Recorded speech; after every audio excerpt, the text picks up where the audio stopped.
Lighter to Lighten Marthoma Study Forum.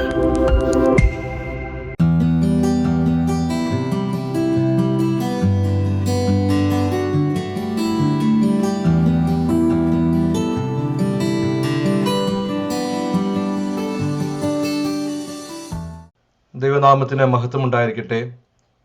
ബഹുമാനപ്പെട്ട വൈദികരെ, കർത്താവിൽ പ്രിയരെ, Light to lighten Marthoma Study ഫോറത്തിൻ്റെ 293 ലൈവ് വെബിനാറാണല്ലോ ഇന്നിവിടെ ആരംഭിക്കുവാനായിട്ട് പോകുന്നത്.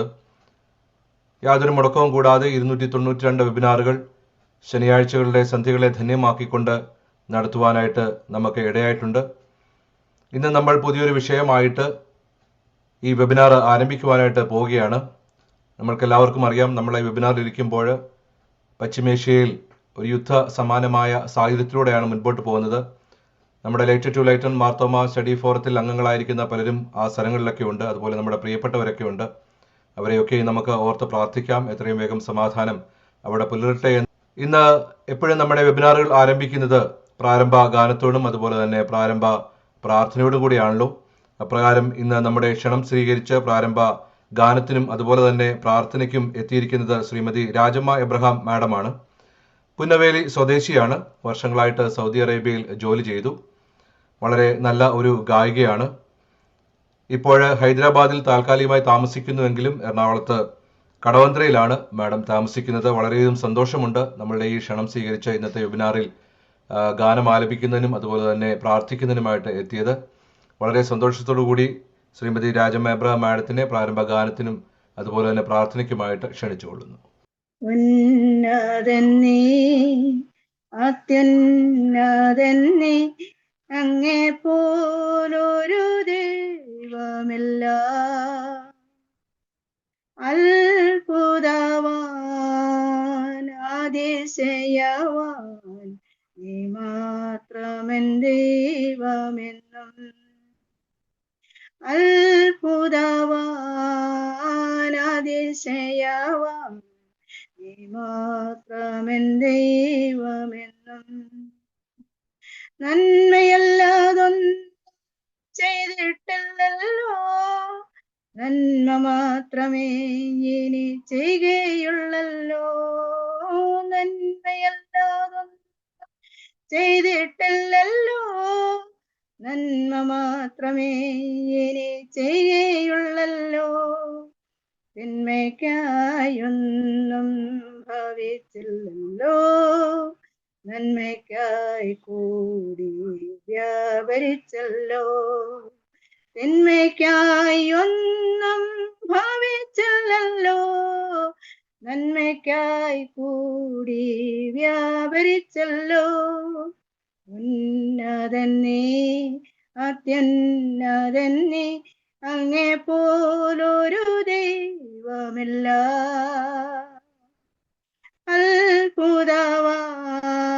അതിശയവാൻ നീ മാത്രമെൻ ദൈവമെന്നും. അത്ഭുതവാൻ അതിശയവാൻ നീ മാത്രമെൻ ദൈവമെന്നും. നടത്തിയ വഴികളെയോർത്തിടുമ്പോൾ, കരുതിയ കരങ്ങൾ നനച്ചിടുമ്പോൾ, നടത്തിയ വഴികളെയോർത്തിടുമ്പോൾ, കരുതിയ കരങ്ങൾ നിരച്ചിടുമ്പോൾ, സ്തുതിക്കുവാനായിരം നാവു പോരയേ, എങ്കിലും അവളും ഞാൻ പാടി സ്തുതിക്കും.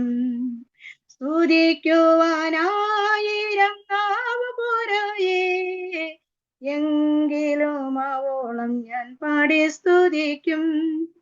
ഉന്നതന്നേ അത്യുന്നതന്നേ അങ്ങേ പോലൊരു ദൈവമില്ല. അത്ഭുതവാൻ അതിശയവാൻ നീ മാത്രമെൻ ദൈവമെന്നും. അത്ഭുതവാൻ അതിശയവാൻ നീ മാത്രമെൻ ദൈവമെന്നും.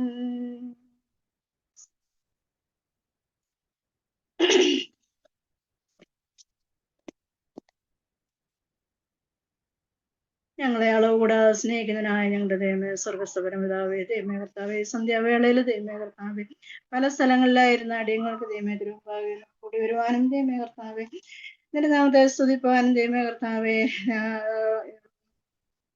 അറിവ് നേടാനായിട്ട് ദൈവമേ കർത്താവേ, പലവിധമായ അറിവുകൾ നേടാനായിട്ട് ദൈവമേ കർത്താവേ, ഈ ഒരു പ്ലാറ്റ്ഫോം ഞങ്ങൾക്കായി ഒരുക്കി വെച്ച കൃപയ്ക്കായിട്ട് തിരുനാമത്തെ ആയിരമായി സ്തുതിക്കുകയും വാഴ്ത്തുകയും ചെയ്യുന്നു.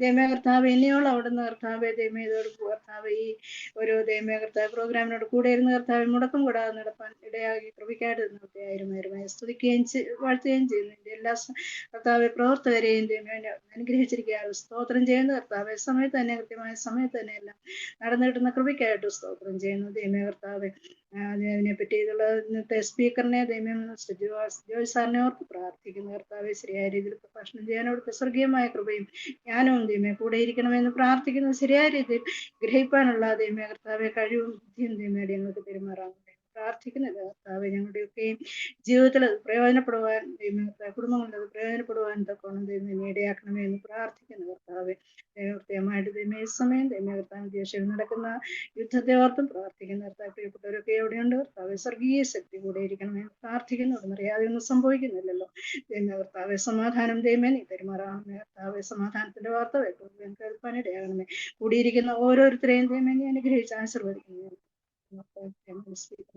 ദൈവമയോട് അനുഗ്രഹിക്കണം, ആശീർവദിക്കണം. സകലവും നന്മയ്ക്കായി ഭവിക്കണം. അവിടുത്തെ നാമമഹത്വത്തിനായി തീരുന്നു. യേശു ക്രിസ്തുവിന്റെ ധന്യനാമത്തിൽ അപേക്ഷിക്കുന്ന കേൾക്കുമാറാകും. Thank you Rajamma madam. വളരെ മനോഹരമായ ഗാനവും അതുപോലെ തന്നെ അനുഗ്രഹീതമായ പ്രാർത്ഥനയുമായിരുന്നു.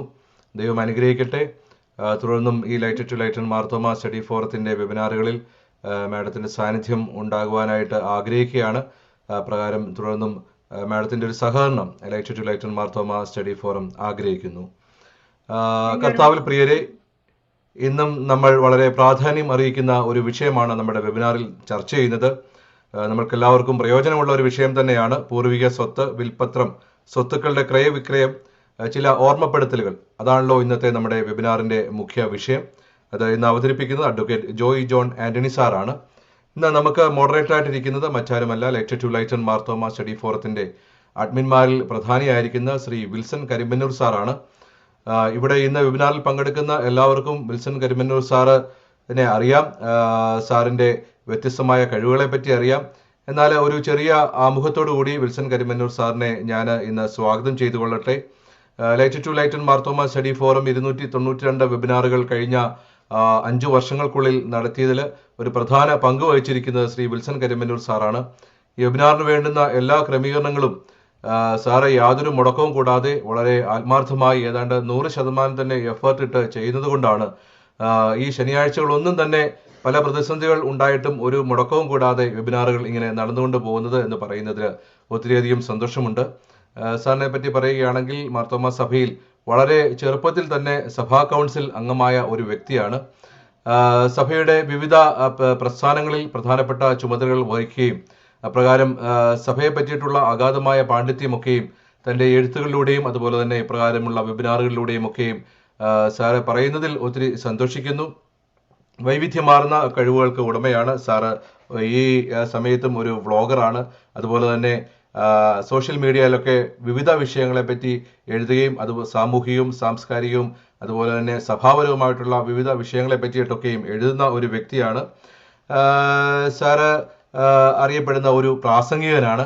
അങ്ങനെ Light to Light Marthoma Study ഫോറത്തിൻ്റെ എല്ലാ ക്രമീകരണങ്ങളിലും സാറ് വളരെ ശക്തമായിട്ടുള്ള നേതൃത്വം നൽകുന്നു. അതുപോലെ തന്നെ മുംബൈ മലയാളി സമാജത്തിൻ്റെ പ്രധാനപ്പെട്ട ചുമതല വഹിക്കുന്ന വ്യക്തിയാണ്. മുംബൈ ബോറിവില്ലി മാർത്തോമ ഇടവക അംഗമാണ്. മുമ്പ് നവജീവൻ ട്രസ്റ്റിൻ്റെ ട്രസ്റ്റി ആയിട്ട് ഇരുന്നിട്ടുണ്ട്. അങ്ങനെ വൈവിധ്യമാർന്ന മേഖലകളിൽ സാറ് പ്രവർത്തിക്കുന്നു. വളരെയധികം അനുഗ്രഹീതമായ പ്രവർത്തനങ്ങൾ കാഴ്ചവെക്കുന്നു. ഇതൊക്കെയും നമ്മുടെ ജീവിതത്തിൽ നമുക്ക് ഒക്കെയും Light to Light Marthoma Study ഫോറത്തെ സംബന്ധിച്ച് പ്രത്യേകമായി സന്തോഷം നൽകുന്ന സംഗതികളാണ്. ഇന്ന് സാറ് ഈ Light to Light Marthoma Study ഫോറത്തിൻ്റെ ഈ വെബിനാറിൽ മോഡറേറ്ററായിട്ടിരിക്കുന്നതും വളരെയധികം സന്തോഷം നൽകുന്നു. പ്രത്യേകിച്ച് സാറിൻ്റെ ഈ വിഷയത്തെ പറ്റിയിട്ടുള്ള അറിവുകളും നമ്മളോട് പങ്കുവയ്ക്കുവാനായിട്ട് ഈ സമയമൊക്കെയും പ്രയോജനപ്പെടുത്തുന്നുണ്ടല്ലോ. നിങ്ങളുടെ എല്ലാവരുടെയും പേരിൽ വളരെ സന്തോഷത്തോടു കൂടി ശ്രീ വിൽസൺ കരിമ്പന്നൂർ സാറിനെ ഈ വെബിനാറിനെ മോഡറേറ്ററായിട്ട് ക്ഷണിച്ചുകൊള്ളുന്നു. Thank you very much. ഏറ്റവും പ്രിയപ്പെട്ട അഡ്വക്കേറ്റ് ജോയ് ജോൺ സാറ്, കൂടാതെ വൈദിക ശ്രേഷ്ഠരെ, പങ്കെടുക്കുന്ന ഏവർക്കും എൻ്റെ വിനീതമായ നമസ്കാരം. ഇന്ന് വളരെ സന്തോഷത്തോടു കൂടിയാണ് ഞാൻ ഈ വിഷയത്തിൽ ഇന്ന് മോഡറേറ്റർ ആകുന്നത്. ഞാൻ സാധാരണഗതി മോഡറേറ്റർ ആകുന്നത് ഒരു സ്റ്റാൻഡ് ബൈ ആയിട്ട് വരികയാണ്. ഇന്ന് ഞാൻ മോഡറേറ്റർ ആകാൻ ഒരാളെ ക്ഷണിച്ചപ്പോൾ, ഒരു അഡ്വക്കേറ്റ് ആയ ഒരു വ്യക്തിയെ ക്ഷണിച്ചവൻ പറഞ്ഞു, നിങ്ങൾ തന്നെ അങ്ങോട്ട് ഈ മോഡറേറ്റർ ആകുന്നതായിരിക്കും നല്ലതെന്ന്. അതുകൊണ്ട് ഞാൻ അങ്ങ് മോഡറേറ്ററായി.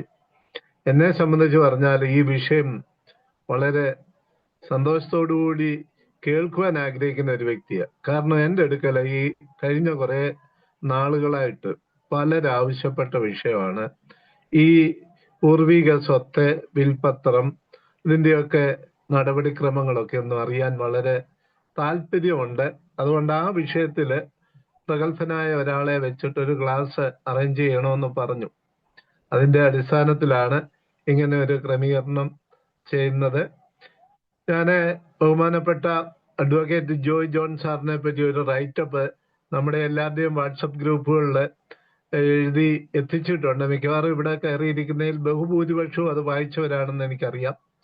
എന്നാൽ പോലും വളരെ ചുരുക്കി കാര്യം പറയുവാനാണെങ്കിൽ അദ്ദേഹത്തെ പറ്റി പറയാം, മണിക്കൂറുകൾ പറഞ്ഞാലും തീരാത്ത പോലെ അദ്ദേഹത്തിന്റെ കഴിവ് പ്രകടിപ്പിച്ച ഒരു വ്യക്തിയാണ്. വളരെ ചുരുക്കി ഞാൻ പറയാം. ഞാന് ചെറുപ്പം മുതൽ എന്ന് പറയുന്നില്ല, ഞാൻ ഏഷ്യാനെറ്റിന്റെ ഒരു നല്ല കാണാൻ തുടങ്ങിയ കാലം വാൽക്കണ്ണാടി എന്ന് പറയുന്ന ഒരു പ്രോഗ്രാം എനിക്ക് വളരെ ഇഷ്ടമായിരുന്നു. സത്യത്തിൽ അത് മുടങ്ങാതെ ഞാൻ കാണുമായിരുന്നു. 2000 ആണ്ടുകളോട് അനുബന്ധിച്ചാണെന്ന് എൻ്റെ ഓർമ്മ. ഈ വാൽക്കണ്ണാടിയുടെ അവതാരകൻ ജോയ് ജോൺ എന്നാണെന്ന് അവിടെ അവതാരകനായിട്ട് പറയുന്നത്. അദ്ദേഹം അഡ്വക്കേറ്റ് ആയിരുന്നൊന്നും എനിക്കറിയത്തില്ലായിരുന്നു. അങ്ങനെ എൻ്റെ കൺമുമ്പിലെ TV-യിലെ ഒരു മികച്ച അവതാരകൻ. പിന്നെ അന്വേഷിച്ചപ്പോഴാണ് മനസ്സിലായ അദ്ദേഹം അതിനു മുമ്പേ കൈരളിയിലെ തെന്നാലി രാമൻ എന്ന് പറഞ്ഞ പ്രോഗ്രാം അദ്ദേഹമായിരുന്നു അവതരിപ്പിച്ചിരുന്നത്.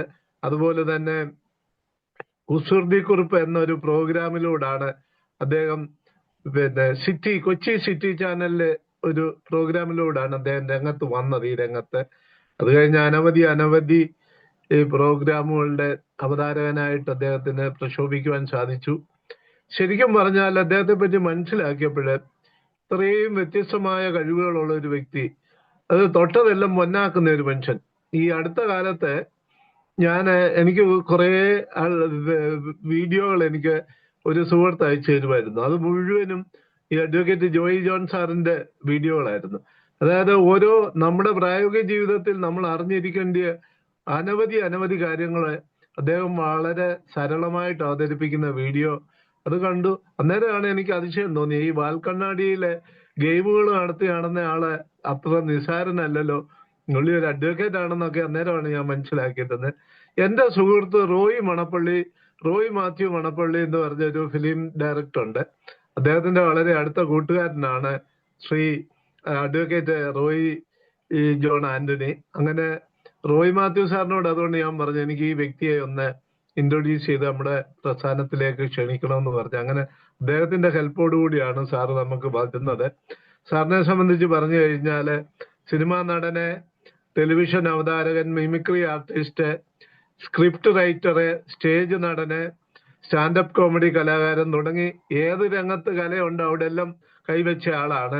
അതുപോലെ തന്നെ അദ്ദേഹത്തിന് അനവധി അവാർഡുകൾ കിട്ടിയ വ്യക്തിയാണ്. 2014 മിന്നലായി ഫിലിം ആൻഡ് ടെലിവിഷൻ അവാർഡിൽ മികച്ച ടെലിവിഷൻ അവതാരകനായിട്ടുള്ള അവാർഡ് കിട്ടിയിട്ടുണ്ട്. പ്രോഗ്രാമുമായിട്ട് ഇന്ത്യയുടെ മിക്കവാറും എല്ലാ സിറ്റികളിലും കലാപരിപാടികൾ അവതരിപ്പിച്ചിട്ടുണ്ട്. കൂടാതെ സിംഗപ്പൂർ, UAE, ശ്രീലങ്ക, മലേഷ്യ തുടങ്ങിയ ഫോറിൻ കൺട്രികളിലും പ്രോഗ്രാം അവതരിപ്പിച്ച വ്യക്തിയാണ്. ബാലചന്ദ്രമേനോന്റെ സമാന്തരങ്ങൾ എന്ന് പറയുന്ന സിനിമ കാണാത്തവരധികം പേരില്ല. ആ സിനിമയിലൂടെയാണ് അദ്ദേഹം സിനിമാ രംഗത്തേക്ക് പ്രവേശിച്ചത്. പിന്നെ ലോലിപോപ്പ്, കുരുക്ഷേത്ര, പുതിയ മുഖം, ഹീറോ, ശുദ്ധരിൽ ശുദ്ധൻ, കിങ്ഫിഷർ, അങ്ങനെ 20ഓളം സിനിമയിലെ നടനായിട്ട് അദ്ദേഹം അഭിനയിച്ചിട്ടുണ്ട്. 1995 കേരള സർവകലാശാല യുവജനോത്സവത്തിലും 97-98 MG സർവകലാശാല യുവജനോത്സവത്തിലും മിമിക്രിക്ക് ഫസ്റ്റ് കിട്ടിയ ആളാണ്.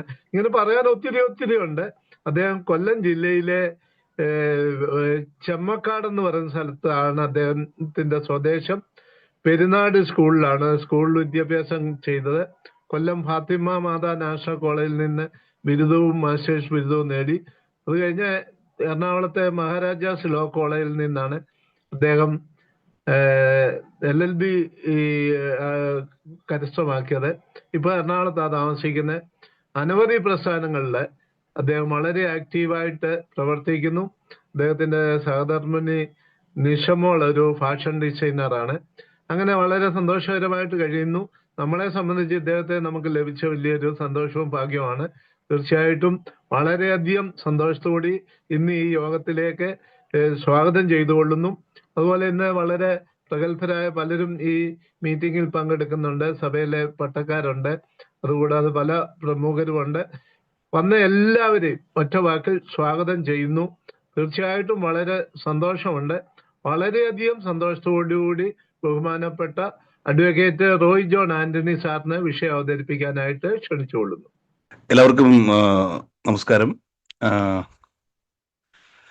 Lighted to Lighten Mar Thomas Study Forum ഇത്തരം ഒരു വെബിനാറിന് എന്നെ ക്ഷണിച്ചതിന് ആദ്യം തന്നെ എൻ്റെ കൃതജ്ഞത അറിയിക്കുന്നു. എനിക്ക് കിട്ടിയേക്കുന്ന വിഷയവും ഏറ്റവും പ്രസക്തമായിട്ടുള്ള ഒരു സംഭവമാണ്. എന്നെക്കുറിച്ച് ബഹുമാനപ്പെട്ട വിൻസൻ സാർ ഒരുപാട് സംസാരിച്ചു. ഞാൻ ചെയ്യുന്ന വീഡിയോസിലൊക്കെ ഇമോഷൻസുകളാണെന്ന് ചിലർ കളിയാക്കി പറയാറുണ്ട്. ശരിയാണ്, എല്ലാ നിയമങ്ങൾക്കും വലിയൊരു ഇമോഷനുണ്ട്. പക്ഷെ കോടതികൾക്ക് ഇമോഷൻസുകളില്ല എന്നുള്ളതൊരു സത്യമാണ്. പലപ്പോഴും ഞാൻ ചിന്തിക്കാറുണ്ട്, ഞാൻ എൻ്റെ അച്ഛനും അമ്മയ്ക്കും ഒരു മകനാണ്. എൻ്റെ പപ്പയുടെ അപ്പനും അമ്മയ്ക്കും ഒരു മകനായിരുന്നു. അതുകൊണ്ട് തന്നെ എൻ്റെ കുടുംബത്ത് അങ്ങനെ ഈ സ്വത്ത് തർക്കങ്ങൾ ഉണ്ടായിട്ടില്ല. ചില കേസുകളൊക്കെ കേൾക്കുമ്പോഴെങ്കിലും ഞാൻ ചിന്തിക്കാറുണ്ട്, നന്നായി ഒരു മകനായതെന്ന്. പക്ഷേ നമ്മുടെ നിത്യജീവിതത്തിൽ നമ്മൾ കഷ്ടപ്പെട്ട് നമ്മുടെ മക്കൾക്ക് വേണ്ടി, നമ്മുടെ കുഞ്ഞുങ്ങൾക്ക് വേണ്ടി നമ്മൾ ഭക്ഷണം കഴിക്കാതെ നമ്മൾ എന്തൊക്കെ രീതിയിൽ ഒതുങ്ങാമോ അങ്ങനെയൊക്കെ ഒതുങ്ങി. പഴയ ആൾക്കാരൊക്കെ ആണെങ്കിൽ കർഷക പണിയെടുത്തും അല്ലെങ്കിൽ വിദേശത്ത് ജോലിയൊക്കെ ചെയ്തും മാക്സിമം സമ്പാദിച്ചു വെക്കും. പക്ഷെ ഈ സമ്പാദ്യം പിന്നീട് അവരുടെ ലൈഫിലെ ഏറ്റവും വലിയ വേദനയായിട്ട് മാറുന്ന ഒരു കാഴ്ച ഞാൻ കാണാറുണ്ട്. ചില സമയത്തെങ്കിലും എനിക്ക് തോന്നാറുണ്ട്, മനുഷ്യൻ ജീവിക്കുന്നത് തന്നെ സ്വത്തിനു വേണ്ടിയാണോ? അപ്പൊ അത്തരം ഒരു ഘട്ടത്തിലാണ് ഞാനൊരു 2-3 വർഷമായിട്ടുള്ള സോഷ്യൽ മീഡിയയിൽ ഇത്തരത്തിലുള്ള വീഡിയോസുകൾ ചെയ്തു തുടങ്ങിയിട്ട്. കാരണം നേരത്തെ പറഞ്ഞതുപോലെ തന്നെ ഞാൻ ഒരേ സമയം കുറേയേറെ ജോലികൾ ചെയ്യുന്ന ആളാണ്. കുറുക്കന്റെ സ്വഭാവമാണ് എനിക്ക്, പൂച്ചയുടെ സ്വഭാവമില്ല. പൂച്ച സ്വഭാവമായിരുന്നെങ്കിൽ എന്താ ഞാൻ രക്ഷപ്പെട്ടു പോയനായിരുന്നു. ഒരേ സമയം കുറേയേറെ ജോലികൾ ചെയ്യുന്നയാളാണ് ഞാൻ. ഈ പറഞ്ഞതുപോലെ തന്നെ സ്റ്റേജ് പ്രോഗ്രാംസുകൾ ചെയ്യുന്നുണ്ട്, സിനിമാഭിനയമുണ്ട്, ടെലിവിഷൻ ഷോസുകൾ. ടെലിവിഷൻ ഷോസുകൾ ഇപ്പോൾ ഞാൻ ചെയ്യുന്നില്ല, കാരണം ഞാൻ ചെയ്തിരുന്നതൊക്കെ ഡെയിലി ഷോസുകളായിരുന്നു. അതുകൊണ്ട് തന്നെ എനിക്ക് മറ്റു പണികൾക്കൊന്നും പോകാൻ പറ്റിയിരുന്നില്ല. ഈ ടെലിവിഷൻ ഷോയും വക്കീൽ പണിയും കൂടെ മുന്നോട്ട് കൊണ്ടുപോകുന്ന അവസ്ഥയായിരുന്നു. ഇപ്പോൾ പൂർണ്ണമായിട്ടും അഡ്വക്കസിയും ഒപ്പം തന്നെ സിനിമാഭിനയവും സ്റ്റേജ് പ്രോഗ്രാംസുകളും മാത്രമേ ചെയ്യുന്നുള്ളൂ. സമയമുണ്ട്. അപ്പോൾ ഞാൻ ഏറ്റവും കൂടുതൽ കൈകാര്യം ചെയ്യപ്പെടുന്ന വിഷയം ഫാമിലി മാറ്റേഴ്സും കൂടുതലും ഈ സിവിൽ മാറ്റേഴ്സ്, പ്രത്യേകിച്ച് പ്രോപ്പർട്ടി ബേസ്ഡ് ആയിട്ടുള്ള കാര്യങ്ങളാണ്. അവിടെയാണ് ഞാൻ പറഞ്ഞ ഇമോഷൻസുകൾ വരിക. എന്നെ ശ്രമിക്കുന്ന എത്ര പേരുണ്ടെന്ന് എനിക്ക് അറിയില്ല. എത്ര പേരുണ്ടായാലും നിങ്ങളൊക്കെ ചിന്തിക്കേണ്ട ഒരു സുപ്രധാന കാര്യം ഈ ഇമോഷനെ കുറിച്ചിട്ടാണ്. പലപ്പോഴും നമ്മുടെ സ്വത്തുക്കളുടെ ക്രയവിക്രയങ്ങളിൽ അല്ലെങ്കിൽ ഈ സ്വത്ത് പിന്തുടർച്ചയിലൊക്കെ ഈ ഇമോഷൻസുകൾ വല്ലാതെ വർക്ക് ചെയ്യാറുണ്ട്. ഒറ്റ വാക്കിൽ പറഞ്ഞു കഴിഞ്ഞാൽ, 3 മക്കളുള്ള ഒരു വീട്ടിൽ അച്ഛനും അമ്മയും 3 മക്കളുമാണെന്ന് കൂട്ടുക. 3 മക്കൾ വിദേശത്തൊക്കെ ആയിരിക്കും. ചിലപ്പോൾ ഒരാൾ നാട്ടിലുണ്ടാവും, മറ്റു 2 പേര് പുറത്തായിരിക്കാം. ഏതെങ്കിലും ഒരു ഘട്ടത്തിൽ ഒരു മകനോ മകളോമായിട്ട് ഈ അച്ഛനും അമ്മയ്ക്കും ഒരു വൈകാരിക ബന്ധം ഉടലെടുക്കും. ചിലപ്പോൾ അമേരിക്കയിലോ അല്ലെ UAE അല്ലെങ്കിൽ ബോംബെയിലോ ഒക്കെ ഉള്ള മക്കൾ ആവശ്യമായ പണം അയച്ചു കൊടുക്കുന്നുണ്ടാകാം. അവർക്ക് എപ്പോഴും വന്ന് മാതാപിതാക്കളെ കാണുവാൻ കഴിയാത്തൊരവസ്ഥയുണ്ടാകാം. ഇത്തരം ഘട്ടങ്ങളിൽ പലപ്പോഴും വീട്ടിൽ ഇക്കാര്യങ്ങളൊക്കെ നോക്കി നടത്തുന്ന ഒരു കാര്യസ്ഥനെ പോലെയുള്ള ഒരു മകനോ മകളോ ഉണ്ടാകാം, അല്ലെ കുടുംബം ഉണ്ടാകാം. സ്വാഭാവികമായിട്ടും ഈ മകനോ മകളോവുമായിട്ട് അച്ഛനോ അമ്മയ്ക്കോ ഒരു വൈകാരികമായ ബന്ധം അല്പം കൂടെ കൂടും. അതാണ് ഇമോഷൻ എന്ന് പറഞ്ഞത്. സ്വാഭാവികമായിട്ടും അവരെ ആശുപത്രി കൊണ്ടുപോകുക, അവരുടെ കാര്യങ്ങളൊക്കെ നോക്കുക, അവരുടെ അടുത്തിരിക്കുക എന്നുള്ള രീതിയിലേക്ക് വരുമ്പോൾ അവർ പോലും അറിയാതെ അവരുടെ മനസ്സിൽ ഒരു ഇമേജ് ക്രിയേറ്റ് ആവും. എനിക്ക് 3 മക്കളുണ്ടായിട്ടും എൻ്റെ കാര്യങ്ങളൊക്കെ നോക്കുവാൻ ഇവൻ മാത്രമേ ഉള്ളൂ, അല്ലെ ഇവൾ മാത്രമേ ഉള്ളൂ എന്നൊരു ചിന്ത കടന്നുകൂടാം. ഒരുപക്ഷെ ഈ അമ്മയുടെയും അച്ഛന്റെയും പണസംബന്ധമായ കാര്യങ്ങൾ ഏറ്റവും കൂടുതൽ ചെയ്യുന്ന മറ്റു മക്കളായിരിക്കാം. അങ്ങനെ അല്ലാതിരിക്കാം. എല്ലാം പറയാൻ നമുക്ക് ഒരുപാട് ഇത്തരം വിവരണങ്ങളെ ഒരിക്കലും പേഴ്സണലൈസ് ചെയ്ത് പറയാൻ പറ്റില്ല, ജനറലൈസ് ചെയ്യാൻ പറ്റില്ല. കാരണം ഓരോ കേസുകളും ഓരോ രീതിയിലാണ്. സ്വാഭാവികമായിട്ടും ഈ ഇളയ മകനോടോ അല്ലെങ്കിൽ മകളോടോ ഉണ്ടാകുന്ന വൈകാരികത ഏതെങ്കിലും ഒരു ഘട്ടത്തിൽ ഒരു വിൽപ്പത്രത്തിലേക്ക് കടക്കാൻ സാധ്യതയുണ്ട്. ചിലപ്പോൾ അത്യാവശ്യം സ്ഥലമൊക്കെ ഉണ്ടാകാം. അപ്പൊ അവരുടെ ചിന്താഗതിയിൽ വരുന്ന ഇതാണ്, എൻ്റെ മൂത്ത മകനോ മകൾക്കോ അതൊക്കെ കൊടുത്തു കഴിഞ്ഞാൽ അവരിനി നാട്ടിലേക്ക് വരാൻ വഴിയില്ല, മാത്രമല്ല എന്നെ അവർ നോക്കുകയില്ല, ഇതൊക്കെ വിറ്റിട്ട് അവരെ വഴിക്ക് പോകും. അപ്പോൾ പിന്നെ ഏറ്റവും ഇളയാൾക്ക് തന്നെ നൽകിയേക്കാം എന്ന് പറഞ്ഞിട്ട് ഒരു വിൽപ്പത്രം തയ്യാറാക്കി വെക്കുന്ന പരിപാടി നമുക്കിടയിലുണ്ട്. നമുക്കറിയാം 2 തരത്തിലുള്ള പിന്തുടർച്ച കാര്യങ്ങളാണ് നമ്മുടെ നാട്ടിലുള്ളത്. ഒന്ന് ടെസ്റ്റാമെന്ററിയും ഒന്ന് ഇൻഡസ്റ്റേറ്റും. ടെസ്റ്റാമെന്ററി എന്ന് വെച്ച് കഴിഞ്ഞാൽ നമ്മൾ ജീവിച്ചിരിക്കുമ്പോൾ നമ്മുടെ സ്വത്ത് മറ്റുള്ള നമ്മുടെ അനന്തരാവകാശികൾക്ക് കൊടുക്കുന്ന രീതിയാണ് ടെസ്റ്റാമെന്ററി സക്സഷൻ. ഇൻഡസ്റ്റേറ്റ് നമ്മൾ മരണശേഷം സംഭവിക്കുന്ന കാര്യമാണ്. എന്നോടൊരു അഡ്വക്കേറ്റ് എന്ന നിലയ്ക്ക് ചോദിച്ചാൽ ഞാൻ പറയും, ഏതാണ് ഈ 2 വഴികൾ ഏറ്റവും ബെസ്റ്റ് എന്ന് ചോദിച്ചു കഴിഞ്ഞാൽ ആദ്യത്തെ ടെസ്റ്റാമെന്ററി തന്നെയാണ്. നമ്മൾ ജീവിച്ചിരിക്കുമ്പോൾ നമുക്ക് ഉള്ളതെന്തോ അത് കൃത്യമായിട്ട് അനന്തരാവകാശികൾക്ക് വീതിച്ചു കൊടുക്കുക, അത് തന്നെയാണ് നല്ലത്. എന്താണ് ഇൻഡസ്റ്റേറ്റിന്റെ പ്രശ്നം എന്ന് വെച്ചാൽ, നിങ്ങൾ ഒരാളുടെ മരണത്തോടു കൂടി ആ പ്രോപ്പർട്ടിക്ക് തുല്യ അവകാശികൾ ഉണ്ടാവാൻ കാര്യമുണ്ട്. അതിനെക്കുറിച്ച് ഒരുപാട് പറയാനുണ്ട്. ഈ പറഞ്ഞ സമയം പോരാണ്ട് വരും. നമ്മൾ ഇമോഷൻസുകളെയും നിയമത്തെക്കുറിച്ചും പറയാൻ 1-2 മണിക്കൂറുകൾ പോരാ, ദിവസങ്ങൾ തന്നെ വേണ്ടി വരും. അപ്പൊ ഞാൻ ഈ പറഞ്ഞ ഒരു കാര്യം ഇതാണ്, ഇത്തരത്തിലുള്ള വിൽപ്പത്രങ്ങൾ സംഭവിക്കുന്നത്. ഇപ്പൊ നമുക്കറിയാം 2024 നവംബറിൽ Babu R versus state of Kerala എന്ന കേസിലാണ് വിൽപ്പത്രത്തെക്കുറിച്ചുള്ള സുപ്രധാനമായിട്ടുള്ള ഒരു വിധി വന്നിരിക്കുന്നത്.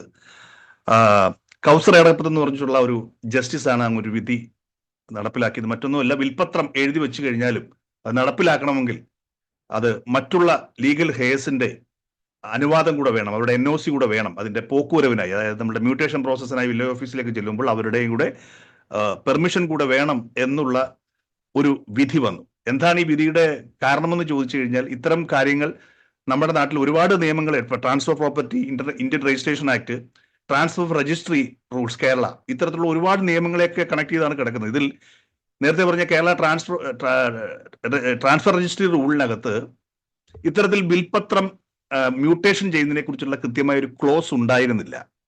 എങ്ങനെയാണ് അതിന്റെ ചടങ്ങുകളെ കുറിച്ചൊരു ക്ലോസ് ഉണ്ടായിരുന്നില്ല, ഇപ്പോഴും അതില്ല. ആ ഒരു ഘട്ടത്തിലാണ് കോടതി പറഞ്ഞത്, തൽക്കാലം ഇത്തരത്തിൽ നിങ്ങൾ 3 മക്കൾക്ക് ഒരാൾക്ക് സ്വത്തൊക്കെ എഴുതി കൊടുക്കുന്നു, മറ്റുള്ളവർക്ക് അതിനെക്കുറിച്ച് അറിവുണ്ടാവുകയില്ല. അത്തരം ഘട്ടത്തിൽ അത് മ്യൂട്ടേഷനായിട്ട് ഈ വിൽപ്പത്ര പ്രകാരം ഇത് രജിസ്റ്റർ ചെയ്ത് കിട്ടുവാനായിട്ട് അതിന്റെ പോക്കുവരവിനായിട്ട് നിങ്ങൾ വില്ലേജ് ഓഫീസിലേക്ക് ചെല്ലുമ്പോൾ മറ്റ് ലീഗൽ ഹെയർസ് ഉണ്ടെങ്കിൽ അവരുടെ സമ്മതം കൂടെ വാങ്ങുക എന്ന രീതിയിലുള്ള ഒരു വിധി വന്നു. ഈ വിധിയെ നമുക്ക് 2 രീതിയിൽ വ്യാഖ്യാനിക്കാം. ഒന്ന്, വിൽപ്പത്രത്തിന് എഗൻസ്റ്റ് ആണ്, ഇനി ഞാൻ ഉണ്ടാക്കിയത് എനിക്ക് ഇഷ്ടമുള്ളവർക്ക് കൊടുക്കാം എന്നുള്ള ബില്ലിനെതിരാണ് എന്ന് ഒരു രീതിയിൽ നമുക്ക് അതിനെ വ്യാഖ്യാനിക്കാൻ കഴിയുമ്പോൾ, രണ്ടാമത്തെ രീതിയിൽ പലപ്പോഴും ഇത്തരത്തിലുള്ള വിൽപ്പത്രങ്ങൾ ഉണ്ടാകുന്നത് ഭീഷണിയിലൂടെ, അതല്ലെങ്കിൽ അൺഡ്യൂ ഇൻഫ്ലുവൻസ്, ഒരാളെ നേരത്തെ പറഞ്ഞതുപോലെ ഒരുപാട് സ്നേഹിച്ചോ സ്വാധീനിച്ചോ ഒക്കെ നേടുന്നത്, ഫ്രോഡായിട്ട് വഞ്ചിച്ചുകൊണ്ടൊക്കെ നേടാവുന്ന രീതിയിലുണ്ട്. അപ്പൊ ഇത്തരം ഘട്ടങ്ങളിൽ അത് മറ്റുള്ള അവകാശികൾ കൂടെ അറിഞ്ഞിരിക്കണം എന്നുള്ള രീതിയിലാണ്. അപ്പൊ അതിന്റെ പ്രോസസ് ഇത്ര മാത്രമാണ്. നമുക്കൊരു വിൽപ്പത്രം, നമ്മൾ മരണാനന്തര വിൽപ്പത്രം നമ്മൾ എഴുതി വെച്ചിരിക്കുന്നു. വിൽപ്പത്രം നമുക്ക് 2-3 രീതിയിൽ ചെയ്യാൻ പറ്റും. ഒന്ന്, ഒരു വെള്ള പേപ്പറിൽ, അതിന് പ്രത്യേകിച്ച് ഫോർമാലിറ്റിയുടെ ആവശ്യമൊന്നുമില്ല, ഒരു വെള്ള പേപ്പറിൽ എഴുതിയാലും അത് വിൽപ്പത്രം തന്നെയാണ്. ആ വിൽപ്പത്രത്തിനിടയിൽ 2 പേർ സാക്ഷികളായിട്ടുണ്ടായിരിക്കണം. നിങ്ങളുടെ അടുത്ത ബന്ധുക്കളോ സുഹൃത്തുക്കളോ 2 പേർ സാക്ഷികളായിട്ടുണ്ടായിരിക്കണം. ആ വെള്ള പേപ്പറിൽ കൃത്യമായിട്ട് അതിന്റെ കാരണകാര്യങ്ങളെ കുറിച്ച് പറഞ്ഞിരിക്കണം. എനിക്ക് ഇന്ന ബാങ്കിൽ ഇത്ര സ്വത്തുണ്ട്, അല്ലെങ്കിൽ എനിക്ക് ഇത്ര സ്വത്ത് ഇന്ന ഏരിയയിൽ ഇത്ര സ്ഥലമുണ്ട്. അതിന് ഒരു വിശദമായ വിവരങ്ങൾ അതിനകത്ത് ഉണ്ടാവണം. അത് കൃത്യമായിട്ടുള്ള അതിന്റെ ബ്ലോക്ക് നമ്പറും അതിന്റെ മറ്റ് സർവേ നമ്പറുകളൊക്കെ കൃത്യമായിട്ട് എഴുതി നമുക്കൊരു വെള്ള പേപ്പറിൽ എഴുതി വെച്ച് കഴിഞ്ഞാലും അതൊരു നോൺ രജിസ്റ്റേർഡ് ആയിട്ടുള്ള ഒരു വിൽപ്പത്രമാണ്. പക്ഷേ ഇത്തരം വിൽപ്പത്രങ്ങളുടെ കുഴപ്പമെന്ന് വെച്ച് കഴിഞ്ഞാൽ നമ്മുടെ മരണശേഷമോ നഷ്ടപ്പെട്ടു പോകാൻ സാധ്യതയുണ്ട്. ഒരുപക്ഷെ ഇത് എഴുതുന്ന സാക്ഷികൾക്ക് അറിയാം ഇതാർക്കാണ് നൽകിയിരിക്കുന്നത്. അപ്പോൾ സ്വാഭാവികമായിട്ടും അത് നഷ്ടപ്പെട്ടു പോകാൻ കാരണമുണ്ട്. മാത്രമല്ല അതിന്റെ സാധുതയെ ചോദ്യം ചെയ്തുകൊണ്ട് കോടതിയിൽ പോകാൻ സാധ്യതയുണ്ട്. പ്രൊബേറ്റ് എന്ന് പറഞ്ഞൊരു പ്രോസസ്സ് കോടതിക്കുണ്ട്. പക്ഷെ ഇപ്പൊ പ്രൊബേറ്റ് നിർബന്ധമല്ല. അപ്പൊ ഏറ്റവും ബെസ്റ്റ് പരിപാടി ഇത്തരത്തിലൊരു വിൽപ്പത്രം എഴുതുന്നയാൾ അത് രജിസ്റ്റർ ചെയ്യുക എന്നുള്ളതാണ്. വളരെ ചെലവ് കുറഞ്ഞൊരു പരിപാടിയാണ്. അതിന് മുദ്രപത്രം പോലും വേണമെന്നില്ല. പിന്നെ ചില ആൾക്കാരെങ്കിലും 100 രൂപ പത്രത്തിലേക്ക് ഒരു ലുക്ക് കിട്ടാൻ വേണ്ടി എഴുതാറുണ്ട്. അത് നമ്മുടെ ഇഷ്ടമാണ്. വെള്ളപ്പത്രത്തിലായാലും വെള്ള പേപ്പറിലായാലും കുഴപ്പമില്ല, ഇനി ഒരു 100 രൂപ പത്രത്തിലായാലും കുഴപ്പമില്ല. വളരെ കൃത്യമായിട്ട് ഞാൻ ഇന്നയാളാണ്, എൻ്റെ സ്വന്തം ഇഷ്ടപ്രകാരവും ഞാനിങ്ങനെ എൻ്റെ സ്വത്ത് ഒരാൾക്ക്, എൻ്റെ ഏറ്റവും ഇളയ മകന് ഇന്ന ഭാഗം എഴുതി കൊടുക്കുന്നു, എൻ്റെ മൂത്ത മകന് അല്ലെങ്കിൽ മകൾക്ക് ഞാൻ അവിടെ കല്യാണ സമയത്ത് ഇന്ന കാര്യങ്ങൾ ചെയ്തത് കൊണ്ട് അവളെ ഞാൻ അത് ഒഴിവാക്കാൻ വളരെ സ്പഷ്ടമായിട്ട് എഴുതി കഴിഞ്ഞാൽ ഇഷ്യൂ ഉണ്ടാവുകയില്ല. എവിടെയാണ് ഇഷ്യൂ ഉണ്ടാവുക? ഇങ്ങനെയൊക്കെ എഴുതി കഴിഞ്ഞാലും നമ്മൾ ഈ പറഞ്ഞതുപോലെ തന്നെ ഒരാളുടെ മരണശേഷം ലീഗൽ ഹെയർ സർട്ടിഫിക്കറ്റും ഡെത്ത് സർട്ടിഫിക്കറ്റും ഒക്കെ ആയിട്ട് ഈ വിൽപത്രത്തിലെ അവകാശി മ്യൂട്ടേഷൻ പ്രോസസ്സിനായിട്ട് വില്ലേജ് ഓഫീസിലേക്ക് ചെല്ലുമ്പോൾ ഇപ്പോഴത്തെ നിയമം അനുസരിച്ചിട്ട് വില്ലേജ് ഓഫീസർ പറയും, മറ്റുള്ള ലീഗൽ ഹെയർസ് ആരെങ്കിലും ഉണ്ടോ എന്ന് ചോദിക്കും. സ്വാഭാവികമായിട്ട് നമ്മൾ ഉണ്ടെന്ന് പറയും. ചില ആൾക്കാരെങ്കിലും ചെറിയ വള്ളികൾ കാണിക്കാറുണ്ട്, വേറെ അവകാശികൾ ആരും ഇല്ല എന്നൊക്കെ കള്ളം പറയാറുണ്ട്. ചിലപ്പോൾ അവർ വിദേശത്തായിരിക്കാം. കള്ളം പറഞ്ഞു കഴിഞ്ഞാൽ അവിടെ ഒരു അഫിഡവിറ്റ് കൊടുക്കേണ്ടി വരും. എന്ത് അഫിഡവിറ്റാണ്? മറ്റ് ലീഗൽ അവകാശികൾ ആരും ഇല്ല എന്നൊരു അഫിഡവിറ്റ് ഇയാൾ കൊടുത്തു. അങ്ങനെ ചിലപ്പോൾ കള്ളത്തരത്തിലൂടെ നമുക്ക് ഫ്രോഡായിട്ട് വേണമെങ്കിൽ ആരും അത് നടത്തിയെടുക്കാൻ പറ്റും. പക്ഷെ കുഴപ്പമെന്ന് വെച്ച് കഴിഞ്ഞാൽ ഏതെങ്കിലും ഒരു സമയത്ത് യഥാർത്ഥ അവകാശികൾ പറയുകയാണ്, ഞങ്ങളെ ഇത് അറിയിച്ചിരുന്നില്ല. കാരണം അവിടെ ലീഗൽ ഹെയർസ് ഉണ്ടെന്ന് പറഞ്ഞെങ്കിൽ മാത്രമാണ് വില്ലേജ് ഓഫീസർക്ക് 30 days നോട്ടീസ് ഇടാൻ പറ്റുള്ളൂ. നിങ്ങളുടെ മറ്റ് അവകാശികളുടെ അഡ്രസ്സിലേക്ക് അവരൊരു നോട്ടീസ് അയക്കും, ഇന്ന ആളുടെ മരണപത്ര പ്രകാരം ഇങ്ങനെ ഒരു മ്യൂട്ടേഷൻ പ്രോസസ്സിനായിട്ട് വന്നിട്ടുണ്ട്, നിങ്ങൾക്ക് എന്തെങ്കിലും എതിർപ്പുണ്ടെങ്കിൽ ഇവിടെ ഒന്ന് അറിയിക്കാം. അത് അവർക്ക് അയക്കുക മാത്രമല്ല, വില്ലേജ് ഓഫീസിൽ, പഞ്ചായത്ത് ഓഫീസിൽ, അല്ലെങ്കിൽ കോർപ്പറേഷൻ മുനിസിപ്പാലിറ്റി ഓഫീസിൽ, താലൂക്ക് ഓഫീസിലൊക്കെ നോട്ടീസ് വരികയും ചെയ്യും. ഇനിയിപ്പോൾ വിദേശത്തുള്ള ആൾക്കാണെങ്കിൽ അവർ ഇവിടുത്തെ അഡ്രസ്സിലേക്ക്, അവർ അഡ്രസ്സ് കൊടുത്ത്, വിദേശത്തെ അഡ്രസ്സ് വില്ലേജ് ഓഫീസർ അറിയണമെന്നില്ല, നാട്ടിലുള്ള അഡ്രസ്സിലേക്ക് ഇത് വന്നിരിക്കും. അപ്പൊ തീർച്ചയായിട്ടും ആ 30 ദിവസത്തിനുള്ളിൽ ആ പറഞ്ഞ വില്ലേജ് ഓഫീസിലെത്തി എനിക്ക് ഇത് എതിർപ്പില്ല എന്ന് പറഞ്ഞു കഴിഞ്ഞാൽ അവിടെ പ്രശ്നം സോൾവ് ആയി. അവർ തന്നെ കൊടുത്തോളൂ, എൻ്റെ ഇളയാൻ തന്നെ കൊടുത്തോളൂ എന്ന് പറഞ്ഞാൽ കുഴപ്പമില്ല. പക്ഷെ അവിടെ അവരൊന്ന് പറയുകയാണ്, ഇത് എൻ്റെ അറിവോ സമ്മതവും ഇല്ലാതെയാണ്, എൻ്റെ അപ്പച്ചൻ്റെ അറിവോ സമ്മതവും ഇല്ലാതെയാണ് ഇത്തരത്തിലുള്ള ഒരു ഇതുണ്ടായിരിക്കുന്നത്, അദ്ദേഹത്തിനെ ഭീഷണിപ്പെടുത്തിയിട്ടാണ്, അല്ലെ അദ്ദേഹത്തിനെ സ്വാധീനിച്ചിട്ടാണ് എന്നൊക്കെ പറയുന്ന സമയത്ത് അവിടെ ഒരാൾ എതിർപ്പ് പ്രകടിപ്പിച്ചു. ഇപ്പൊ 4 അവകാശികളിൽ ഒരാൾക്ക് മാത്രമാണ് എഴുതി കണ്ടിരിക്കുന്നത്, മറ്റു 3 അവകാശികൾക്ക് ഒന്നും കൊടുത്തിട്ടില്ല, അല്ലെങ്കിൽ കൊടുത്തത് കുറഞ്ഞുപോയി എന്ന രീതിയിൽ വരും, അല്ലെങ്കിൽ ഒരാൾക്ക് കൂടിപ്പോയി എന്ന് പറയുമ്പോൾ അവിടെ ഒബ്ജക്ഷൻ ഉന്നയിക്കുകയാണ്, ഇത് എൻ്റെ അപ്പച്ചൻ്റെ സൈനല്ല, അല്ലെ എൻ്റെ അപ്പച്ചൻ ബോധമില്ലായിരുന്ന അവസ്ഥയിലാണ് ചെയ്തിരിക്കുന്നത്. അങ്ങനെയുള്ള ഒരു ഒബ്ജക്ഷൻ ഉണ്ടായി കഴിഞ്ഞാൽ പിന്നെ നേരെ ഈ പറഞ്ഞ റവന്യൂ അധികാരിക്ക് ചെയ്യാനുള്ള ഒറ്റ വഴി മാത്രമേ ഉള്ളൂ, നിങ്ങളെ കോടതിയിലേക്ക് വിടുക. ആരാണോ ഒബ്ജക്ഷൻ ഉന്നയിച്ചത് അദ്ദേഹത്തിന് കോടതിയിലേക്ക് പോയി അവിടുന്ന് ഇതിന്റെ ഒരു റെമഡി കിട്ടും. ഓൾറെഡി ഇപ്പം പറഞ്ഞതുപോലെ ഇപ്പോൾ പോയിക്കൊണ്ടിരിക്കുന്നത് ഈ 2024 ഈ ബാബു ആർബേർട്സ് സ്റ്റേറ്റ് ഓഫ് കേരളയുടെ പേരിലുള്ള ഒരു വിധിയുടെ പേരിലാണ്. പക്ഷെ ഗവൺമെന്റിനോട് തന്നെ ഓൾറെഡി ഈ കോടതി പറഞ്ഞിട്ടുണ്ട്, ഈ ട്രാൻസ്ഫർ രജിസ്ട്രി റൂളിനകത്ത് ഈ മിസ്സായിരിക്കുന്ന ഈ ഒരു പ്രൊവിഷൻ, ഇത്തരത്തിലുള്ള ഒരു വിൽപത്രം മ്യൂട്ടേഷൻ ചെയ്യാനുള്ള പ്രൊവിഷൻ നിങ്ങൾ ഉണ്ടാക്കണം. അത് നിയമസഭയിൽ ഇപ്പോൾ അതിന്റെ കരട് വിജ്ഞാപനമൊക്കെ കഴിഞ്ഞ് നിങ്ങൾക്ക് മനസ്സിലാക്കുന്നത് ഈ ഇലക്ഷൻ ആയതുകൊണ്ട് ചിലപ്പോൾ അല്പം താമസം എന്ന് വരാം. ഒരു 2 മാസത്തിനുള്ളിലൊക്കെ തന്നെ ആ പുതിയ വിജ്ഞാപനം വരുമെന്നാണ് പ്രതീക്ഷിക്കുന്നത്. അതിനകത്ത് നമുക്ക് കൃത്യമായിട്ടുള്ള ഒരു വഴി കിട്ടും, ഒരു കൃത്യമായിട്ടുള്ള മാർഗരേഖ കിട്ടും, ഒരു വിൽപത്രം എങ്ങനെയാണ് നമുക്ക് മുന്നോട്ട് കൊണ്ടുപോകുക എന്നുള്ളത്. അപ്പൊ ഈ പറഞ്ഞതുപോലെ തന്നെ വിൽപത്രം ഒരു വഴിയാണ്. പക്ഷേ ഞാൻ അല്പം കൂടെ സജസ്റ്റ് ചെയ്യുന്നത്, നിങ്ങൾക്ക് നിങ്ങളുടെ അവകാശികൾക്ക്, നിങ്ങളുടെ മകനോ മകൾക്കോ ആർക്കായാലും നിങ്ങൾ ജീവിച്ചിരിക്കെ എന്തെങ്കിലും കൊടുക്കാൻ ഉദ്ദേശിക്കുന്നുണ്ടെങ്കിൽ നിങ്ങൾക്കത് ഡീഡായിട്ട് നൽകുകയാണ് ഏറ്റവും എളുപ്പം. സെറ്റിൽമെന്റ് ഡീഡുണ്ട്, ഗിഫ്റ്റ് ഡീഡുണ്ട്, അങ്ങനെ 2 വഴികളുണ്ട്. പിന്നെ സെയിൽ ഡീഡുണ്ട്. നമുക്ക് ഒന്ന് വിശദമായി, സമയം കുറവാണെങ്കിൽ പെട്ടെന്ന് പറഞ്ഞു പോവുകയാണ്, ക്ഷമിക്കുക. അതായത് നമ്മുടെ ഇന്ത്യൻ ട്രാൻസ്ഫർ പ്രോപ്പർട്ടി ആക്ട് പ്രകാരമുള്ള സക്സഷൻ കാര്യങ്ങളാണ് ഞാൻ പറഞ്ഞു വരുന്നത്. ഒന്ന്, സെയിൽ ഡീഡ് നിങ്ങൾക്ക് അറിയാവുന്നതാണ്, പണം കൊടുത്ത് നമ്മൾ ഒരു സ്വത്ത് വാങ്ങുന്നത്, ഒരു പ്രോപ്പർട്ടി വാങ്ങുന്നത്. രണ്ടാമത്തതാണ് സെറ്റിൽമെന്റ് ഡീഡ്. സെറ്റിൽമെന്റ് ഡീഡ് എന്ന് പറയുന്നത് എല്ലായിടത്തും പ്രാബല്യത്തിലില്ല കേട്ടോ. ഇപ്പൊ ബാംഗ്ലൂർ ഒന്നും സെറ്റിൽമെന്റ് ഡീഡ് ചെയ്യുകയില്ല. സെറ്റിൽമെന്റ് എന്ന് വെച്ചാൽ ഒറ്റ വാക്കിൽ പറഞ്ഞാൽ ഇഷ്ടദാനം എന്ന് പറയാം. സെറ്റിൽമെന്റിനകത്തൊരു കണ്ടീഷൻ ഉണ്ടാവും. കണ്ടീഷൻ മിക്ക വീട്ടിലും നമുക്കറിയാം, അപ്പച്ചനും അമ്മച്ചിയും താമസിക്കുന്ന വീടോ അല്ലെ പുറയിടോ ഒക്കെ ഉണ്ടാവും. ഇത് എഴുതി കൊടുക്കുമ്പോൾ പറയാറുണ്ട്, എനിക്കും എൻ്റെ ഭാര്യയ്ക്കും മരണം വരെ താമസം, അല്ലെങ്കിൽ ഞങ്ങളുടെ കാര്യങ്ങളൊക്കെ ഈ കിട്ടുന്ന ആൾ നോക്കണം എന്ന് പറഞ്ഞൊരു കണ്ടീഷൻ അതിനകത്ത് ഉണ്ടാവും. സ്വാഭാവികമായിട്ടും അവരുടെ മരണം വരെ ആ വീട് പണയം വെക്കുവാനോ വിൽക്കുവാനോ അങ്ങനെ ഒരു കണ്ടീഷൻ ക്ലോസ് അതിനകത്തുണ്ട്. അതാണ് സെറ്റിൽമെന്റ് ഡീഡിന്റെ പ്രത്യേകത. സെറ്റിൽമെന്റ് ഡീഡാണ് നമുക്ക് ഏറ്റവും കാശ് കുറച്ച് രജിസ്റ്റർ ചെയ്യാൻ പറ്റുക. അതായത് ഇതിന്റെ സ്റ്റാമ്പ് ഡ്യൂട്ടിയും രജിസ്ട്രേഷൻ ഫീസും ഒക്കെ 1% മാത്രമേ ഉണ്ടാവുകയുള്ളൂ. അപ്പോൾ 2% മതിയാവും ടോട്ടൽ നമുക്കത് രജിസ്റ്റർ ചെയ്യാനായിട്ട്. പക്ഷേ ഈ അത് തൊട്ടപ്പുറത്താണ്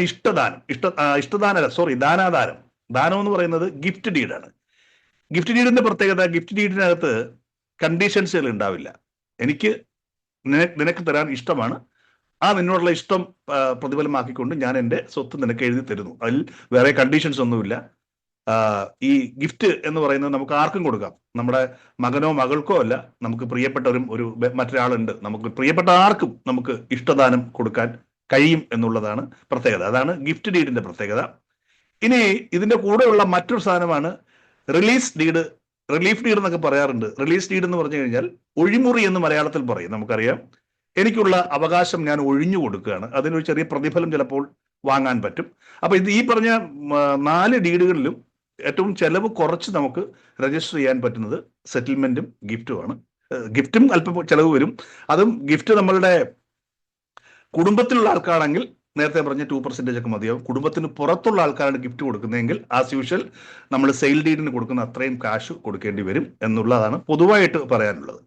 റിലീസ് ഡീഡ് എന്ന് പറഞ്ഞ ഇത് പറഞ്ഞ പോലെ തന്നെ 4-5 സഹോദരിമാരുണ്ട്, ഒരു 50 സെന്റ് വസ്തു ഒന്നിച്ച് കിടക്കുകയാണ്. അപ്പോൾ ഇത് ഡിവൈഡ് ചെയ്ത് കഴിഞ്ഞാൽ കാര്യം ഉണ്ടാവുകയില്ല. അപ്പോൾ അവരൊരു തീരുമാനം എടുക്കുകയാണ്, എന്നാൽ പിന്നെ അത് നിങ്ങൾ എനിക്ക് ഇങ്ങ് തന്നേക്കുക. നമുക്കത് സെയിൽ ഡീഡായിട്ട് എഴുതാൻ പറ്റും, റിലീസ് ഡീഡായിട്ട് എഴുതാനും പറ്റും. സെയിൽ ഡീഡ് എന്ന് വെച്ചാൽ പണം കൊടുത്ത് അത് വാങ്ങുന്നതായിട്ട് ഒരു ഡീഡ് ഉണ്ടാക്കാൻ പറ്റും. റിലീസ് ഡീഡ് എന്ന് വെച്ചാൽ അവകാശം ഒഴിഞ്ഞുകൊണ്ടുള്ള ഒരു ഡീഡ് ഉണ്ടാക്കാൻ പറ്റും. മിക്ക കേസുകളിലും ചിലപ്പോൾ അത് പണമൊന്നും വാങ്ങാറില്ല, എൻ്റെ അവകാശം നിനക്ക് തന്നേക്കും എന്ന് പറഞ്ഞുകൊണ്ട് എഴുതി കൊടുക്കാറുണ്ട്. അപ്പൊ ഇത്തരത്തിൽ ഇതിനെക്കുറിച്ച് പറയാനുള്ള ഒരുപാട് കിടക്കുകയാണ്. അപ്പൊ ഞാൻ വില്ലിലേക്ക് തന്നെ തിരിച്ചു വന്നു കഴിഞ്ഞാൽ, വിൽപത്രം അല്പം നൂലാമലയിലാണ് ഇപ്പോൾ നിൽക്കുന്നത്. എൻ്റെ അടുത്തേക്ക് വരുന്ന ഓൾമോസ്റ്റ് കേസുകളും ഇത്തരത്തിലുള്ള വിൽ ഇഷ്യൂസുകളാണ്. കാരണം വില്ലേജ് ഓഫീസർ അത് നടത്തി കൊടുക്കാത്ത കേസുകൾ, അല്ലെങ്കിൽ അവിടെ ഹാജരാവാത്ത കേസുകൾ, നടത്തിക്കൊടുത്ത കേസുകളിൽ തന്നെ കോടതിയിലേക്ക് പോയ കേസുകൾ, അത്തരത്തിലുള്ള ഒരു വലിയ നൂലാമലയിൽ നിൽക്കുകയാണ് കേരളത്തിലെ വിൽപത്രത്തിന്റെ രജിസ്ട്രേഷൻസ് നിൽക്കുക. നേരത്തെ പറഞ്ഞ പോലെ നമുക്ക് വിൽപത്രം ഒന്ന് നോൺ രജിസ്റ്റർ ആയിട്ടുള്ളതുണ്ട്, രജിസ്റ്റേർഡ് വിൽപത്രമുണ്ട്, പിന്നെ ഒന്ന് നമുക്ക് ഹൈഡ് ചെയ്ത് വെക്കാവുന്ന ഒരുണ്ട്. അത് ജില്ലാ രജിസ്ട്രാർ അടുത്താണ് ചെയ്യേണ്ടത്. അപ്പോൾ അതായത് എൻ്റെ മരണശേഷം അത് പുറത്തറിഞ്ഞാൽ മതി എൻ്റെ സ്വത്താർക്കൊക്കെ പോകുമെന്ന്. ഇപ്പോൾ ഒരു ഹിഡൻ ബില്ല് നമുക്ക് സെറ്റ് ചെയ്യാൻ പറ്റും. അത് ജില്ലാ രജിസ്ട്രാർക്ക് എത്തി നമ്മൾ ഒപ്പിട്ട് കൊടുക്കുന്നതാണ്. നിങ്ങളുടെ മരണത്തിന് ശേഷം മാത്രമേ ആ ബില്ല് ഓപ്പൺ ആക്കുകയുള്ളൂ. അത് ചില ഫോർമാറ്റുകളൊക്കെ ഉണ്ട്. മറിച്ച് സാധാരണ ഒരു രജിസ്റ്റേർഡ് വിൽപത്രം എന്ന് വെച്ച് കഴിഞ്ഞാൽ അതാത് സബ് രജിസ്ട്രാർ ഓഫീസുകളാണ്. അതാണെന്ന് പറയാൻ പറ്റില്ല, കേരളത്തിൽ ഏത് സബ് രജിസ്ട്രാർ ഓഫീസിൽ നമുക്ക് വിൽപത്രം രജിസ്റ്റർ ചെയ്യാൻ പറ്റും. നിങ്ങളുടെ നാട്ടിൽ തന്നെ വേണമെന്ന് നിർബന്ധമില്ല. അതിന് പ്രിസ്ക്രൈബ് ചെറിയൊരു ഫീസ് ഉണ്ട്, അത് അടച്ചു കഴിഞ്ഞാൽ അത് അവിടെ രജിസ്റ്റർ ആയി കിടക്കും, അവിടെ അതിൻ്റെ കൃത്യമായ രേഖകൾ ഉണ്ടാവും. അപ്പോൾ നിങ്ങൾക്ക് അത് ഉപയോഗിക്കാൻ പറ്റും. നേരത്തെ പറഞ്ഞ നോൺ രജിസ്ട്രേഷൻ ആയിട്ടുള്ള വിൽപത്രങ്ങൾ അല്പ പ്രശ്നമാണ്. കാരണം അത് എപ്പോൾ വേണമെങ്കിലും മോഷണം പോകാം, നഷ്ടപ്പെടാം. കാരണം സ്വാഭാവികമായിട്ടും അത് കിട്ടാത്ത ആൾക്കാർക്ക് അത് മുക്കുവാൻ എളുപ്പമായിരിക്കും. ഇതാണ് ബിൽപത്രത്തെ കുറിച്ച് പൊതുവെ എനിക്ക് പറയാനുള്ളത്. ഇനി ഈ പറഞ്ഞതുപോലെ തന്നെ ഈ സെറ്റിൽമെന്റ് ഡീഡ് ഒരു വലിയ ഇഷ്യൂ ആണ്. സെറ്റിൽമെന്റിനകത്ത് പലപ്പോഴും നമ്മുടെ ഇന്ത്യയിൽ ഇപ്പോൾ പ്രായമായവർക്കായിട്ട് ഇന്ത്യൻ സിറ്റിസൺ ആക്ട് ഒക്കെ ഉണ്ട്, അവരെ പ്രൊട്ടക്ട് ചെയ്യുന്ന ആക്ട് ഒക്കെ ഉണ്ട്. അപ്പോ ഒരു അച്ഛനും അമ്മയും മക്കൾക്ക് അല്ലെ മകന് ഒരു 10 സെന്റ് വസ്തുവും വീടും ഒക്കെ എഴുതി കൊടുത്തു. അവനോട് പറഞ്ഞേക്കുന്നതാണ്, ഇനി ഒരു കാരണവശാലും ഞങ്ങളുടെ മരണം വരെ ഇതൊന്നും ചെയ്യാൻ പാടില്ല. പക്ഷെ കുറച്ചാൾ കഴിഞ്ഞപ്പോൾ ഈ മകന് ഇപ്പൊ പണത്തിന്റെ ആവശ്യം വന്നു. മകനത് വിൽക്കണം. ഇവരുടെ പെർമിഷൻ ഇല്ലാതെ ചെയ്യാനും പറ്റില്ല. സ്വാഭാവികമായിട്ടും അച്ഛനും അമ്മയും തമ്മിൽ പ്രശ്നമാകുന്നു. ചില കേസുകളിലെങ്കിലും അച്ഛനും അമ്മയും കൊണ്ട് ഈ പറഞ്ഞ സീനിയർ പ്രൊട്ടക്ഷൻ ആക്ട് പ്രകാരം കേസ് കൊടുക്കും. ഈ ഒരു സെറ്റിൽമെന്റ് ഡീഡ് റദ്ദാക്കുവാനുള്ള പ്രോസസ്സിലേക്ക് കടക്കാം. അതായത് ഞങ്ങളുടെ പറഞ്ഞ കണ്ടീഷൻസുകളൊന്നും നടപ്പിലായിട്ടില്ല, അതുകൊണ്ട് തന്നെ ഈ ആധാരം റദ്ദ് ചെയ്തു തരണം, ഇത് റിലിംഗ്വിഷ് ചെയ്തു തരണം എന്ന് പറഞ്ഞുകൊണ്ട് കോടതിയിലേക്ക് പോകാം, അല്ലെങ്കിൽ സബ് രജിസ്ട്രാർ ഓഫീസിലേക്ക് പോകാം. കുറച്ച് നാളുകൾക്ക് മുൻപ് വരെ ഇത്തരത്തിലൊരു പരാതി എന്ന് കഴിഞ്ഞാൽ അത്തരം കേസുകളിൽ അത് റദ്ദ് ചെയ്ത് കൊടുക്കുമായിരുന്നു. പക്ഷെ ഇപ്പോൾ അങ്ങനെയല്ല, കോടതി മുഖേന മാത്രമേ നമുക്ക് അത്തരത്തിൽ നമ്മൾ എഴുതി കൊടുത്ത ഒരു സെറ്റിൽമെന്റ് ഡീഡ് റദ്ദ് ചെയ്യാൻ കഴിയുകയുള്ളൂ. കാരണം അവരുടെ ഭാഗം മാത്രമല്ല, മക്കളുടെ ഭാഗം എഴുതി കൊടുത്ത ആളുടെ ഭാഗം കൂടെ കേൾക്കേണ്ടി വരുന്ന ഒരവസ്ഥ കൂടെ ഇപ്പോൾ നമ്മുടെ നാട്ടിലുണ്ട്. അപ്പോ എല്ലാ കേസും അതുപോലെ തന്നെയാണ് ഈ പറഞ്ഞ പാർട്ടീഷൻ ഡീഡ്. അത് ഞാൻ അതിനെക്കുറിച്ച് പറഞ്ഞില്ല, അത് ഈ പറഞ്ഞ 2ാമത്തെ സെക്ഷനിൽ പറയാൻ വേണ്ടിയിരിക്കുകയായിരുന്നു. ഇപ്പൊ നമ്മൾ സംസാരിച്ചുകൊണ്ടിരിക്കുന്ന ടെസ്റ്റാമെന്ററിയെ കുറിച്ചിട്ടാണ്. ഒരാൾ ജീവിച്ചിരിക്കെ അവരുടെ സ്വത്ത് മറ്റുള്ളവർക്ക് കൊടുക്കുന്നതിനെ കുറിച്ചാണ് ഇപ്പൊ ഞാൻ പറഞ്ഞത്. ഇനി 2ാമത്തെ ഒരു ഭാഗമാണ് ഈ പറഞ്ഞ ഇൻഡസ്റ്റേറ്റ്. അവകാശി, എനിക്ക് ഒരു 50 സെന്റോ 100 സെന്റോ വസ്തുവുണ്ട്, അല്ലെങ്കിൽ എനിക്ക് കുറച്ച് ബാങ്ക് ബാലൻസ് ഒക്കെ ഉണ്ട്, പക്ഷെ ഞാൻ ആർക്കും കൊടുത്തിട്ടില്ല. എൻ്റെ ഭാര്യയ്ക്കും കൊടുത്തിട്ടില്ല, മക്കൾക്കും കൊടുത്തിട്ടില്ല, ആർക്കും കൊടുത്തിട്ടില്ല. ഞാൻ ഒരു ദിവസം അങ്ങ് മരിച്ചുപോയി. പിന്നെ ആ പ്രോപ്പർട്ടിക്ക് തുല്യ അവകാശികളാകുകയാണ്. എനിക്ക് ആരൊക്കെ, എൻ്റെ മക്കളുണ്ടോ, ഭാര്യയുണ്ടോ, അല്ലെങ്കിൽ അവർക്കൊക്കെ തുല്യമായ അവകാശം വന്നു ചേരുകയാണ്. ഇത്തരം കേസുകളിൽ നമുക്ക് രണ്ട് വഴികളാണ് ഉള്ളത്. നല്ല കുടുംബങ്ങളിലൊക്കെ ആണെങ്കിൽ അവരെല്ലാവരും ഒത്തുചേർന്നിരിക്കും. ഒരുപക്ഷെ എപ്പോഴെങ്കിലും അച്ഛനും അമ്മയൊക്കെ അച്ഛൻ മരിക്കുന്നതിന് മുമ്പ് പറഞ്ഞിട്ടുണ്ടാവും, എടാ അത് മൂത്ത മോൾക്ക് അവിടെ കൊടുത്തേക്കണം, എടാ ഇളയവനുള്ളതാണ് മറ്റേ നമ്മുടെ ആ പറമ്പ്, അവന് കിട്ടേക്കണം, വീട് നീ എടുത്തോ, കാരണം അമ്മയെ നോക്കണം കേട്ടോ എന്നൊക്കെ നമ്മൾ വാക്കാൽ പറഞ്ഞിട്ടുണ്ടാവും. അപ്പോൾ ആ കുടുംബങ്ങളിലൊക്കെ അപ്പച്ചന്റെ ആഗ്രഹം ശിരസാ വഹിച്ചുകൊണ്ട് മക്കൾ ഒന്നിച്ചു കൂടും. എന്നിട്ട് പറയും, അപ്പച്ചന്റെ ആഗ്രഹപ്രകാരം നമുക്കിത് വീതിച്ചെടുക്കാം, ഈ 100 സെന്റ് വസ്തു ഇങ്ങനെ വീതിച്ചെടുക്കാം. ഒരു മധ്യസ്ഥൻ ഇല്ലെങ്കിൽ തന്നെയും അവർ ഒന്നിച്ചു കൂടിയിരുന്ന് ഒരു ഫാമിലി സെറ്റിൽമെന്റ് ഉണ്ടാക്കും. അതിന് ഫാമിലി സെറ്റിൽമെന്റ് എന്നാണ് പറയുക. ആ ഫാമിലി സെറ്റിൽമെന്റിൽ ഒരു എഗ്രിമെന്റ് ഉണ്ടാക്കുകയാണ്. ഞങ്ങൾ എല്ലാവരും ഒന്നിച്ച് സമ്മതിച്ചുകൊണ്ട് ഈ ഒരു ഫാമിലി സെറ്റിൽമെന്റ് പ്രകാരം നമ്മളിത് പാർട്ടീഷൻ ചെയ്യുകയാണ് എന്നുള്ള ഒരു എഗ്രിമെന്റ് ഉണ്ടാക്കി നമുക്കത് സബ് രജിസ്ട്രാർ ഓഫീസിൽ കൊണ്ട് രജിസ്റ്റർ ചെയ്ത് കഴിഞ്ഞാൽ തുല്യമായിട്ട് നിങ്ങൾക്ക് ഈ പ്രോപ്പർട്ടികൾ വീതിച്ചു കിട്ടും. പക്ഷേ ഇവിടെ ഏതെങ്കിലും ഒരാൾ പറയുകയാണ് അത് ശരിയായില്ല, അപ്പച്ചൻ പറഞ്ഞ അങ്ങനെ ആയിരുന്നില്ല, ആ പറഞ്ഞ പ്രോപ്പർട്ടി എനിക്കാണ് വേണ്ടതെന്ന് പറഞ്ഞു കഴിഞ്ഞാൽ അവിടെ ഒരാൾ ഉടക്കി കഴിഞ്ഞാൽ പിന്നെ അങ്ങനെ ഒരു ഫാമിലി സെറ്റിൽമെന്റ് നടക്കില്ല. പിന്നീട് നമുക്ക് എന്ത് ചെയ്യാൻ പറ്റും? പിന്നെ കോടതിയിൽ ഈ പറഞ്ഞ ഒന്നുകിൽ ഇയാൾ പോകണം ഇത് പാർട്ടിഷൻ ചെയ്യാനായിട്ട്, അല്ലെങ്കിൽ മറ്റാരെങ്കിലും പോകണം. ഇപ്പൊ 5 മക്കളുണ്ടെങ്കിൽ ഒരാളാണ് പാർട്ടിഷൻ ചെയ്യണമെന്ന് പറഞ്ഞ് നിൽക്കണമെങ്കിൽ അയാൾക്ക് കോടതിയിൽ പോകാം, മറ്റുള്ള 4 പേർ റെസ്പോണ്ടന്റ് ആയിട്ട് മാറും.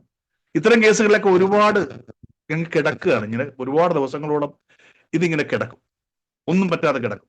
ഏതെങ്കിലും ഒരു ഘട്ടത്തിൽ ഒന്നിത് പാർട്ടിഷൻ ചെയ്യാന്ന് വെച്ച് കഴിഞ്ഞാലും അത് പ്രശ്നത്തിലേക്ക് മാറുന്ന കുറേയേറെ അവസരങ്ങളുണ്ട്.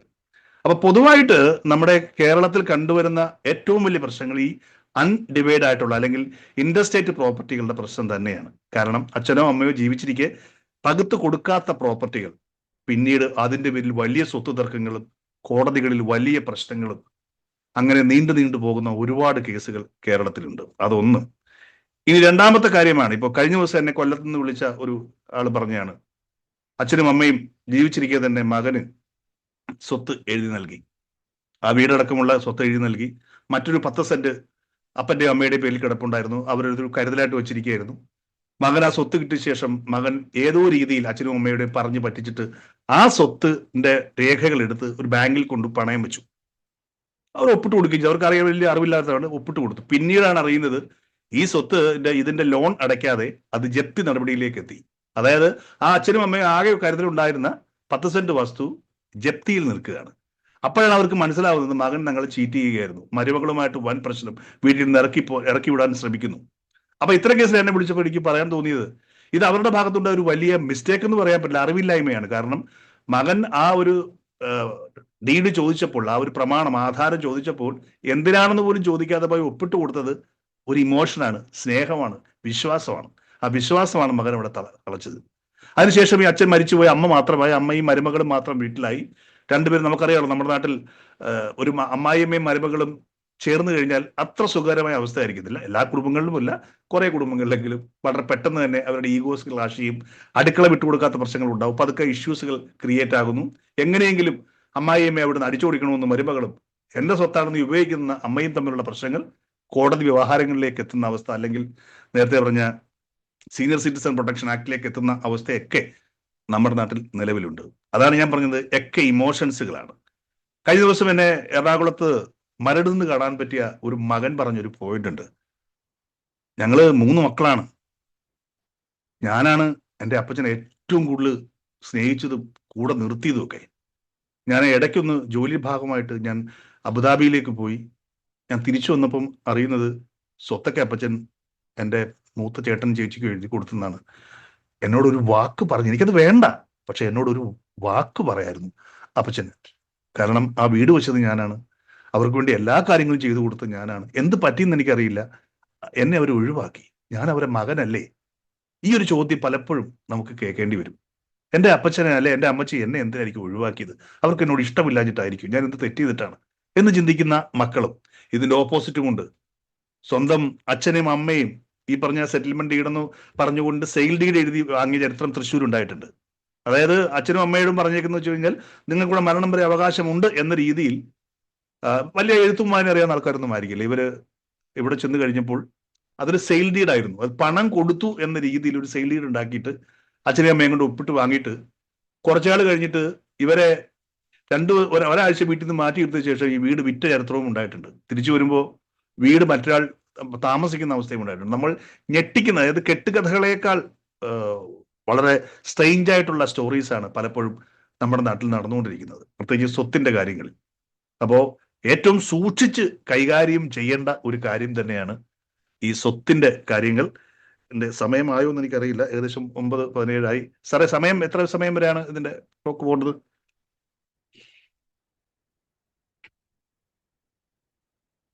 ഹലോ സാറിന് പറയാൻ ടൈമുണ്ട്. ഓക്കെ.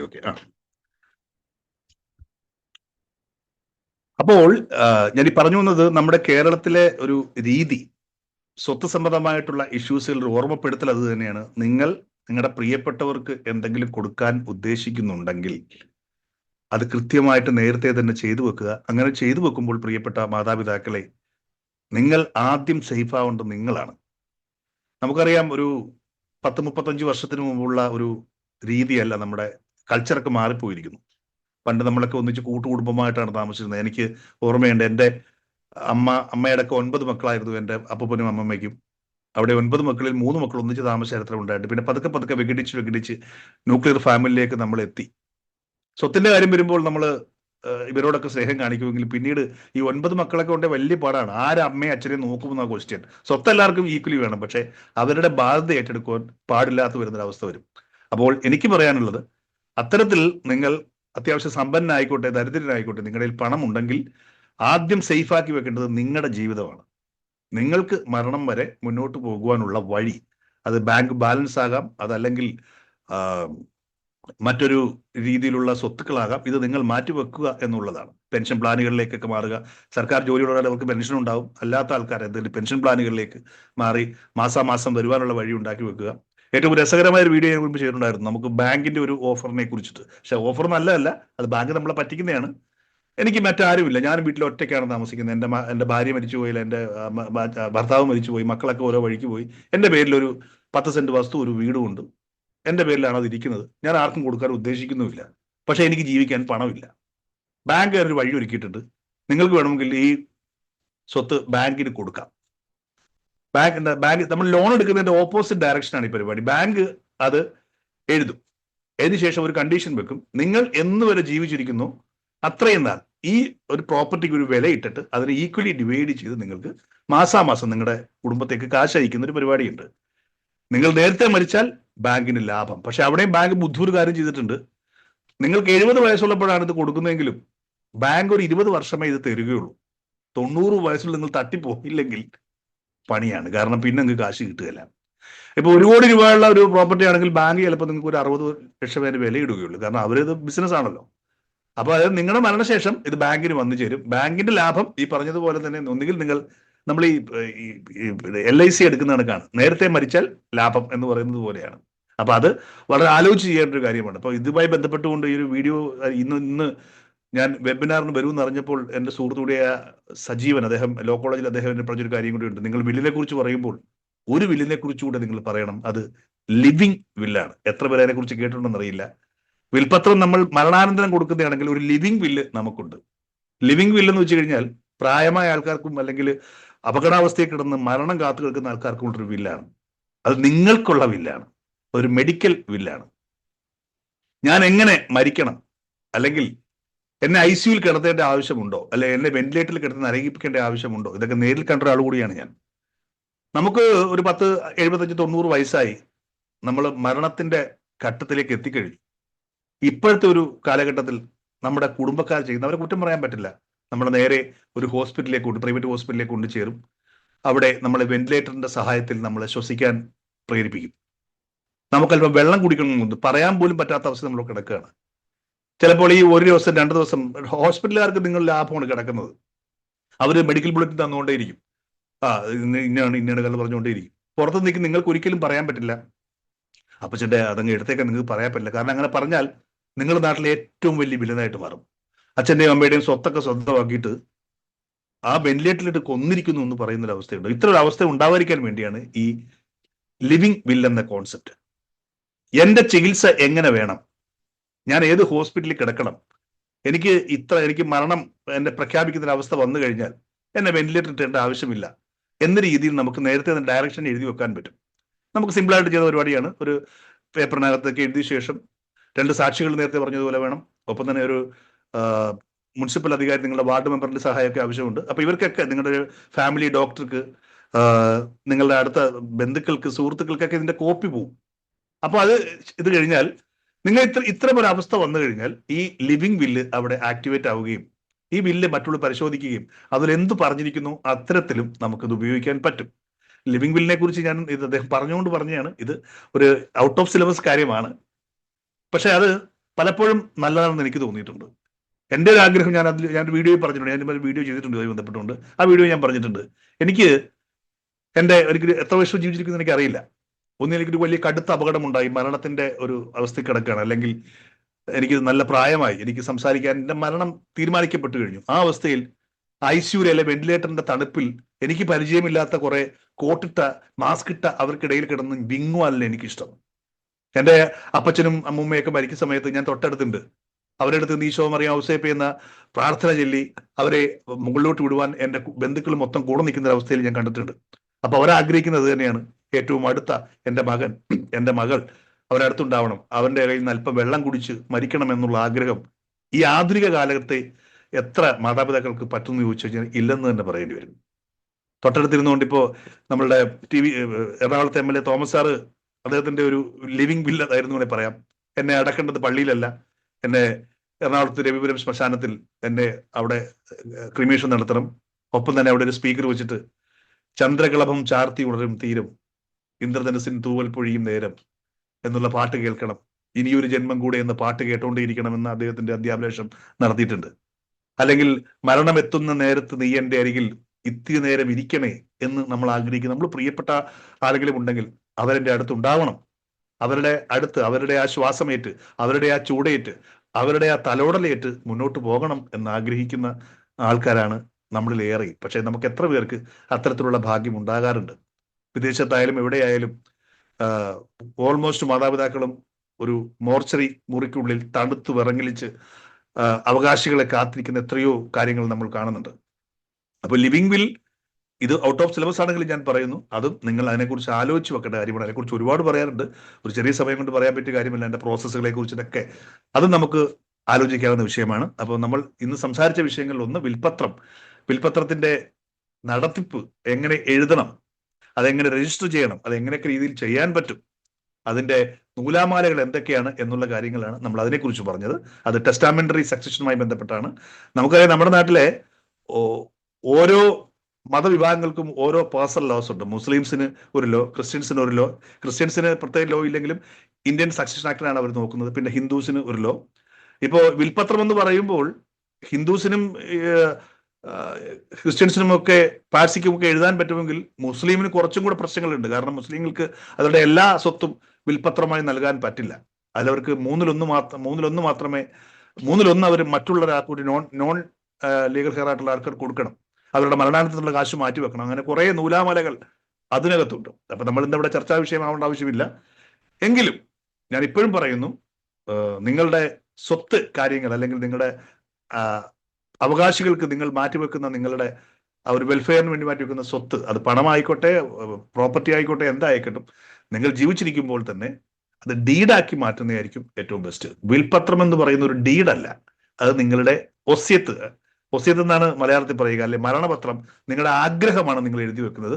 ആ ആഗ്രഹം നടപ്പിലാകണമെങ്കിൽ ഇപ്പോഴത്തെ നിയമം വെച്ചിട്ട് ഒരല്പം പ്രശ്നങ്ങളുണ്ട്. കാരണം അത് വില്ലേജ് ഓഫീസിൽ എത്തണം, അവിടെ അവർ പരിശോധിക്കണം, അത് മറ്റുള്ളവരുടെ ഒബ്ജക്ഷൻ എടുക്കണം. പക്ഷേ നിങ്ങളുടെ മക്കൾക്ക് അല്ലെ അവകാശികൾക്ക് സെറ്റിൽമെന്റോ ഗിഫ്റ്റോ സെയിലോ അല്ലെങ്കിൽ റിലീസോ ആണ് കൊടുക്കുന്നതെങ്കിൽ അത് ഡീഡായി കഴിഞ്ഞു, മറ്റ് നൂലാമാലകൾ ഒന്നും ഉണ്ടായിരിക്കുകയില്ല എന്നുള്ളതാണ് അതിന്റെ പ്രത്യേകത. ഇനി എന്തെങ്കിലും ചോദിക്കാനുണ്ടെ ചോദിക്കാം. എന്റെ പ്രഭാഷണം ഒഫീഷ്യലി അവസാനിച്ചെങ്കിൽ അടുത്ത സെഷനിലേക്ക് നമുക്ക് അതെ. വളരെയധികം സന്തോഷം സാറേ. നമ്മളിനി ഓപ്പൺ ഫോറത്തിലോട്ട് പ്രവേശിക്കുന്നതിന് മുമ്പ് നമ്മുടെ അടുത്ത ആഴ്ചത്തെ പ്രോഗ്രാമിനെ പറ്റി ലൈറ്റർ ടു ലൈറ്റന്റെ അഡ്മിന്മാരിൽ ഒരാളായ ബഹുമാനപ്പെട്ട VI ജേക്കബ് സാറ് സംസാരിക്കുന്നതായിരിക്കും. ഈ ചർച്ചയിൽ പങ്കെടുക്കണമെന്ന് ആഗ്രഹിക്കുന്നവര് സിസ്റ്റത്തിൽ പേര് ഹാൻഡ് റൈസ് ചെയ്യുകയോ അതിന് ബുദ്ധിമുട്ടുള്ളവര് ചാറ്റ് ബോക്സിൽ പേര് ടൈപ്പ് ചെയ്തിട്ടാൽ അതിന്റെ ക്രമം അനുസരിച്ച് വിളിക്കുന്നതായിരിക്കും. ഇപ്പോഴ് ബഹുമാനപ്പെട്ട VI ജേക്കബ് സാർ സംസാരിക്കുന്നത്. അടുത്ത വെബിനാറിനെ കുറിച്ചുള്ള അനൗൺസ്മെന്റ് നടത്തിക്കൊള്ളട്ടെ.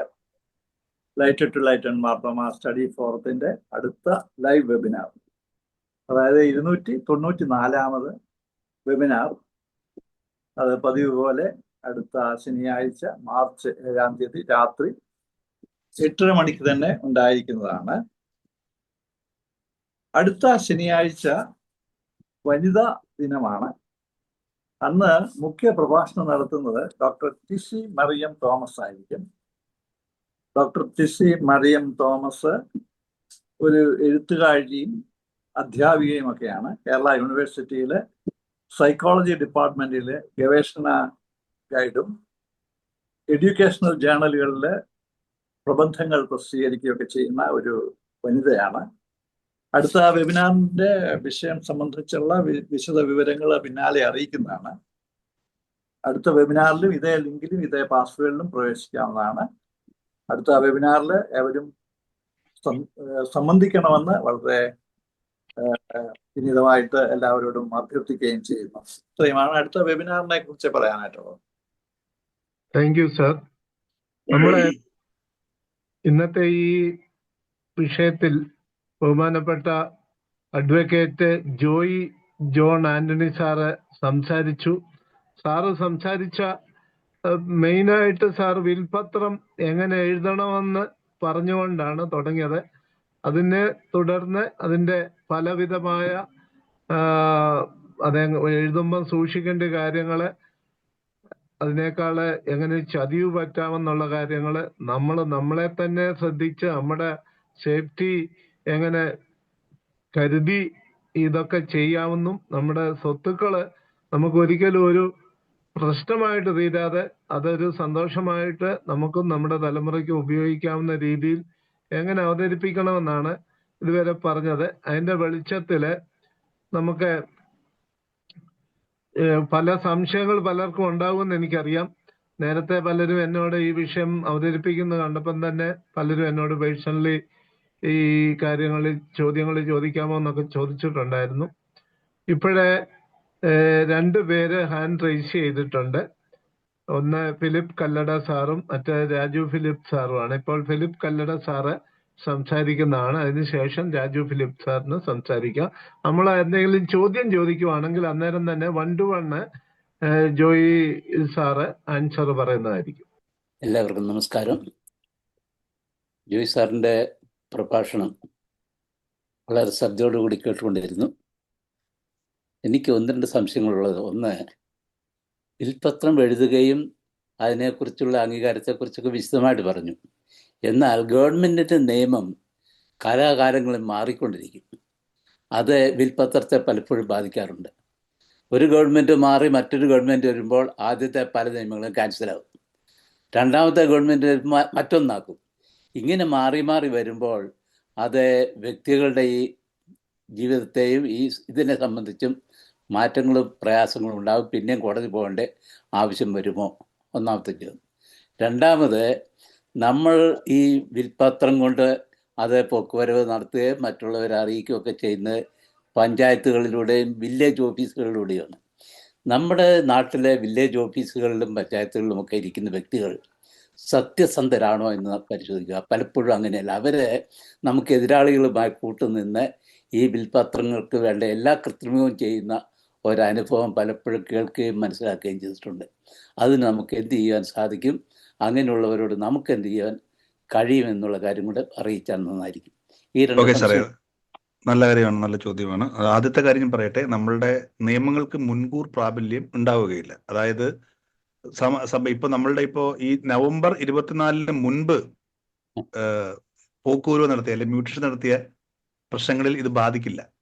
കാലാകാലങ്ങളിൽ വരുന്ന നിയമങ്ങൾ ആ ഒരു നിയമത്തിന് ശേഷം മാത്രമേ പ്രാബല്യത്തിൽ ഉണ്ടാവുകയുള്ളൂ എന്നുള്ളത്. കാരണം ഇതുമായി ബന്ധപ്പെട്ട ഇഷ്യൂ എൻ്റെ അടുത്ത് ഉണ്ടായിരുന്നു. കാരണം തൃശ്ശൂരുള്ള ഒരാള് 2018 അച്ഛന്റെ വിൽപ്പത്ര പ്രകാരം പ്രോപ്പർട്ടി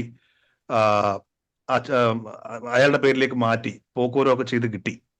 അതിനുശേഷം അദ്ദേഹം ഈ വസ്തു വിൽക്കാൻ ചെന്ന് കഴിഞ്ഞപ്പോൾ ബാങ്ക് അദ്ദേഹത്തോട് ചോദിക്കുകയാണ്, നിങ്ങൾക്ക് പുതിയ നിയമം അറിയില്ലേ, മറ്റുള്ളവരുടെ ഒബ്ജക്ഷൻ അല്ലെ NOC ഉണ്ടോ എന്ന് ചോദിച്ചു. അപ്പോൾ അദ്ദേഹം എന്നെ വിളിച്ചു. അപ്പോഴാണ് ഞാനത് കൃത്യമായിട്ട് പറഞ്ഞു കൊടുത്തത്. കാരണം അത്തരത്തിൽ പറ്റില്ല. കാരണം 2018 ഈ പറഞ്ഞൊരു നിയമം ഇല്ല. അതുകൊണ്ട് തന്നെ അതിന് അങ്ങനെ പറയാനും പറ്റില്ല. അത് ആ ബാങ്കിന് മനസ്സിലാവുകയും അപ്പോൾ തന്നെ എഴുതി കൊടുക്കുകയും ചെയ്തു. 2024 ശേഷമാണ് ഇപ്പോൾ ഇത്തരമൊരു നിയമം വന്നിരിക്കുന്നത്. പക്ഷേ ഇതിപ്പോൾ ഈ പറഞ്ഞല്ലോ, ഈ പുതിയ നമ്മുടെ നിയമസഭ ഇറങ്ങി അതിന്റെ കരട് തയ്യാറാണെന്നാണ് ഞാൻ മനസ്സിലാക്കുന്നത്. അതിനുശേഷം എന്താണോ വരുന്നത് ആ ദിവസം മാത്രമേ എഫക്റ്റീവ് ആവുകയുള്ളൂ. അതിന് മുന്നേ അതിന് റെട്രോസ്പെക്റ്റീവ് എഫക്റ്റ്, മുൻകാല പ്രാബല്യം ഉണ്ടാവുകയില്ല എന്നുള്ള കാര്യം. രണ്ടാമത്തെ സാറ് പറഞ്ഞ കാര്യം വളരെ കറക്റ്റാണ്. നമ്മുടെ കേരളത്തിലെ ഏറ്റവും കൂടുതൽ കറപ്ഷൻ നടക്കുന്ന സ്ഥലങ്ങളിൽ ഒന്ന് നമ്മുടെ റവന്യൂ ഡിപ്പാർട്ട്മെന്റാണ്. റവന്യൂ മോട്ടോർ വെഹിക്കിൾ ഡിപ്പാർട്ട്മെന്റ് ആണെന്ന് എനിക്ക് തോന്നുന്നത്. മാത്രമല്ല എല്ലാ ഡിപ്പാർട്ട്മെന്റിലും കറക്ഷൻ ഉണ്ട്. പക്ഷേ എങ്കിലും നമ്മൾ ചെല്ലുമ്പോൾ, ഞാൻ ഈ പറഞ്ഞ വസ്തു സംബന്ധമായിട്ടുള്ള ഈ ഡീഡൊക്കെ ചെയ്യാനായിട്ട് ഞാൻ ചെല്ലുമ്പോൾ, ഞാൻ ഉണ്ടെങ്കിൽ അവിടെ ഇരിക്കുന്ന ഉദ്യോഗസ്ഥർക്ക് എന്നെ കാണുമ്പോൾ ഒരു ചെറിയ ഭയമാണോ വൈക്ലഭ്യമാണോ എന്നറിയില്ല. കാരണം ഇവൻ ഇതെല്ലാം കഴിഞ്ഞുകൊണ്ട് വീഡിയോ ചെയ്യുന്നൊരു ഭയം കൊണ്ടാണോ എന്നറിയില്ല. എങ്കിലും അവർ കൃത്യമായിട്ട് അവരുടെ കാശ് വാങ്ങാറുണ്ട്. അതൊരു മാമൂലാണ്. നമ്മുടെ മനുഷ്യന്റെ പ്രത്യേകത എന്ന് പറയുന്നത്, പ്രത്യേകിച്ച് ഇന്ത്യക്കാരുടെ പ്രത്യേകത എന്ന് പറയുന്നത്, കൈക്കൂലി ഒരു അവകാശമായിട്ട് കാണുന്നൊരു നാടാണ്. നമ്മൾ ദൈവങ്ങൾക്ക് വരെ, എൻ്റെ പെർസ്പെക്റ്റീവാണ് കേട്ടോ, ദൈവങ്ങൾക്ക് വരെ നമ്മൾ നേർച്ച നൽകുന്നത് ഒരു കൈക്കൂലിയാണ്. ഞാൻ ഒരു കുറച്ച് കാശം കൂടി തരുന്നുണ്ട് ദൈവമേ, അവനേക്കാളും മുന്നേ ആ കാര്യം എനിക്ക് നടത്തി തരണമേ എന്ന രീതിയിലുള്ള ഒരു ഗ്ലോറിഫൈഡ് ആയിട്ടുള്ള ഒരു ബ്രൈബാണ് നേർച്ചയെന്ന് വിശ്വസിക്കുന്ന ആളാണ് ഞാൻ. അത് കണക്ക് തന്നെയാണ് നമ്മുടെ ഉദ്യോഗസ്ഥരെ സംബന്ധിച്ചിടത്തോളം അവർക്ക് അതൊരു അവകാശമാണെന്ന് വിശ്വസിക്കുന്ന ഒരാൾക്കാരാണ്. വളരെ കറക്റ്റാണ്. നമ്മുടെ പല റവന്യൂ ഡിപ്പാർട്ട്മെന്റ് ഓഫീസുകളിലും ഇത്തരത്തിലുള്ള ബ്രൈബും അല്ലെങ്കിൽ ഈ പറഞ്ഞ കെടുകാര്യസ്ഥതയും അപ്പുറത്തും ഇപ്പുറത്തും അറിയിക്കുന്ന പരിപാടിയൊക്കെ ഉണ്ട്. പക്ഷേ അതിനെയൊക്കെ ഒതുക്കുവാൻ കൂടിയാണ് ഈ നിയമങ്ങൾ ഉണ്ടായിരിക്കുന്നത്. ഇപ്പൊ ഏതെങ്കിലും കാരണവശാൽ നമ്മൾ ഇപ്പോൾ വിൽപ്പത്രം രജിസ്റ്റർ ചെയ്യുമ്പോൾ അതിന്റെ നീട്ടിവെക്കും. അത് ഈ ഇടയ്ക്ക് ഞാനത് ഡീൽ ചെയ്തു. കാരണം അകാരണമായിട്ട് നീട്ടിവെച്ചു, നോട്ടീസ് മറ്റുള്ള കൊടുക്കാതെ നീട്ടിവെച്ചു. ഇത് പോക്കുരുചി കൊടുക്കാത്ത പ്രശ്നങ്ങളൊക്കെ ഉണ്ട്. ഇതിനൊക്കെ കോടതിയുടെ ഡയറക്ഷനുകൾ ഉണ്ട് എന്നുള്ള ഒരു കാര്യം. രണ്ടാമത്തെ കാര്യം, നമുക്ക് ഈ എല്ലാ കേസുകളിലും ഇനി എന്ത് നിയമം എന്ന് പറഞ്ഞാലും നമുക്ക് എപ്പോഴാണോ നമ്മളത് മനസ്സിലാക്കുന്നത് നമുക്ക് കോടതിയിൽ പോകാം. എന്നുവെച്ചാൽ 20 വർഷം കഴിഞ്ഞിട്ടൊന്നുമല്ല. നമ്മൾ ഈ പറഞ്ഞു, നമ്മുടെ അച്ഛനും അമ്മയും നമ്മളെ അറിയിക്കാതെ ഒരു ബില്ല് തയ്യാറാക്കി, ചിലപ്പോൾ അത് ഇളയ ആള് അച്ഛനെ സ്വാധീനിച്ചു കൊണ്ടായിരിക്കാം, അല്ലെ അച്ഛൻ്റെ ഒപ്പ് കള്ളവെപ്പിട്ടായിരിക്കാം. നമുക്ക് പിന്നീടാണ് നമ്മളെപ്പോലും അറിയിക്കാതെ ഇത് സംഭവം നടത്തിയിടുന്നു കൂട്ടിക്കൊള്ളുക. നമ്മൾ താമസിച്ചാണ് അറിയുന്നത്, നമ്മൾ വിദേശത്തായിരിക്കാം, നമ്മൾ വന്നപ്പോൾ അറിയുന്നു ഇങ്ങനൊരു സംഭവം നടന്നിട്ടില്ല. അതിനെ ചോദ്യം ചെയ്തുകൊണ്ട് നമുക്ക് അപ്പോൾ തന്നെ കോടതിയിൽ പോകാനുള്ള ഒരു റൈറ്റ് ഉണ്ട്. പിന്നെ സിവിൽ കോടതികളാണ് കലാകാലങ്ങൾ ഒരുപാട് സമയമെടുത്തേ പോകുകയുള്ളൂ. കാരണം അത്രയ്ക്ക് കേസുകൾ കെട്ടിക്കിടക്കുക. സാറേ, നമ്മുടെ കോടതി എന്ന് പറഞ്ഞാല് നമ്മുടെ ആയുസ് കഴിഞ്ഞാലും കേസ് തിരിയില്ല. അത് ഇതാണ് സാറേ പ്രശ്നം. ഇതിന്റെ പ്രശ്നം എന്ന് പറയുന്നത്, നമ്മുടെ നാട്ടിൽ ചാവേറുകളാണ്. അതായത് അത് ഫാമിലി പ്രശ്നമായാലും സിവിൽ മാറ്റേഴ്സിലായാലും ഒക്കെ നമ്മൾ സ്വയം ചാവേറുകളായിട്ട് മാറുന്നവരാണ്. ഞാൻ നശിച്ചാലും വേണ്ടിയില്ല, അവൻ രക്ഷപ്പെടരുത് എന്നുള്ള ചിന്ത എല്ലായിടത്തും ഉണ്ടാവും. അത് ഈ പറഞ്ഞ ഇമോഷന്റെ പ്രശ്നമൊക്കെയാണ്. എൻ്റെ അപ്പച്ചൻ്റെ സ്വത്ത് നീ അങ്ങനെ തിന്നടാ, ഞാനും അങ്ങേരെ മകൻ തന്നെയാടാ എന്നുള്ള ചിന്ത വന്നുകൂടിയാണ്. ഇപ്പോൾ ഫാമിലി മാറ്റേഴ്സ് തന്നെ എടുക്കാം. വിവാഹ മോചന കേസുകൾ ഏറ്റവും കൂടുതൽ നടക്കുന്ന പ്രശ്നം, ഇതിൽ ഒരാൾ ഒരു തരത്തിൽ സമ്മതിക്കാത്ത പ്രശ്നമുണ്ട്. ഞാൻ നശിച്ചാലും വേണ്ടിയില്ല, എന്തൊക്കെ പറ്റിയാലും ഇല്ല, അത് കൊടുക്കില്ല എന്ന് ചിന്തിക്കുന്നത് എനിക്കറിയാം. ഞാൻ ഒരുപാട് കോടതികൾ ഇത് കാണുന്ന കേസുകളാണ്.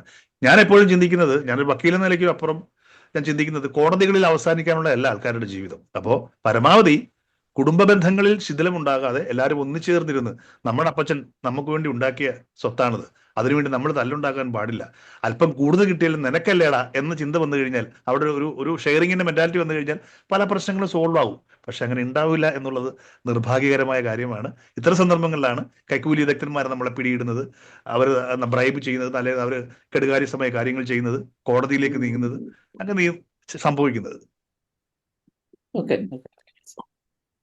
അടുത്തത് mister Raju Philip. Thank you Wilson sir. Joy John സാറിന്റെ പ്രസംഗം വളരെ വളരെയധികം അറിവ് പകരുന്നതായിട്ടുണ്ടായിരുന്നു, വളരെയധികം വിജ്ഞാനപ്രദമായിരുന്നു. എനിക്ക് ഒരു പേഴ്സണലായിട്ടുള്ള പ്രശ്നമുണ്ടാവും. ഞാൻ എൻ്റെ സഹോദരന്റെ വസ്തു തീരാധാരത്തില് വാങ്ങിച്ചു. അത് കഴിഞ്ഞിട്ട് തീരാധാരം എഴുതി വാങ്ങിച്ചു.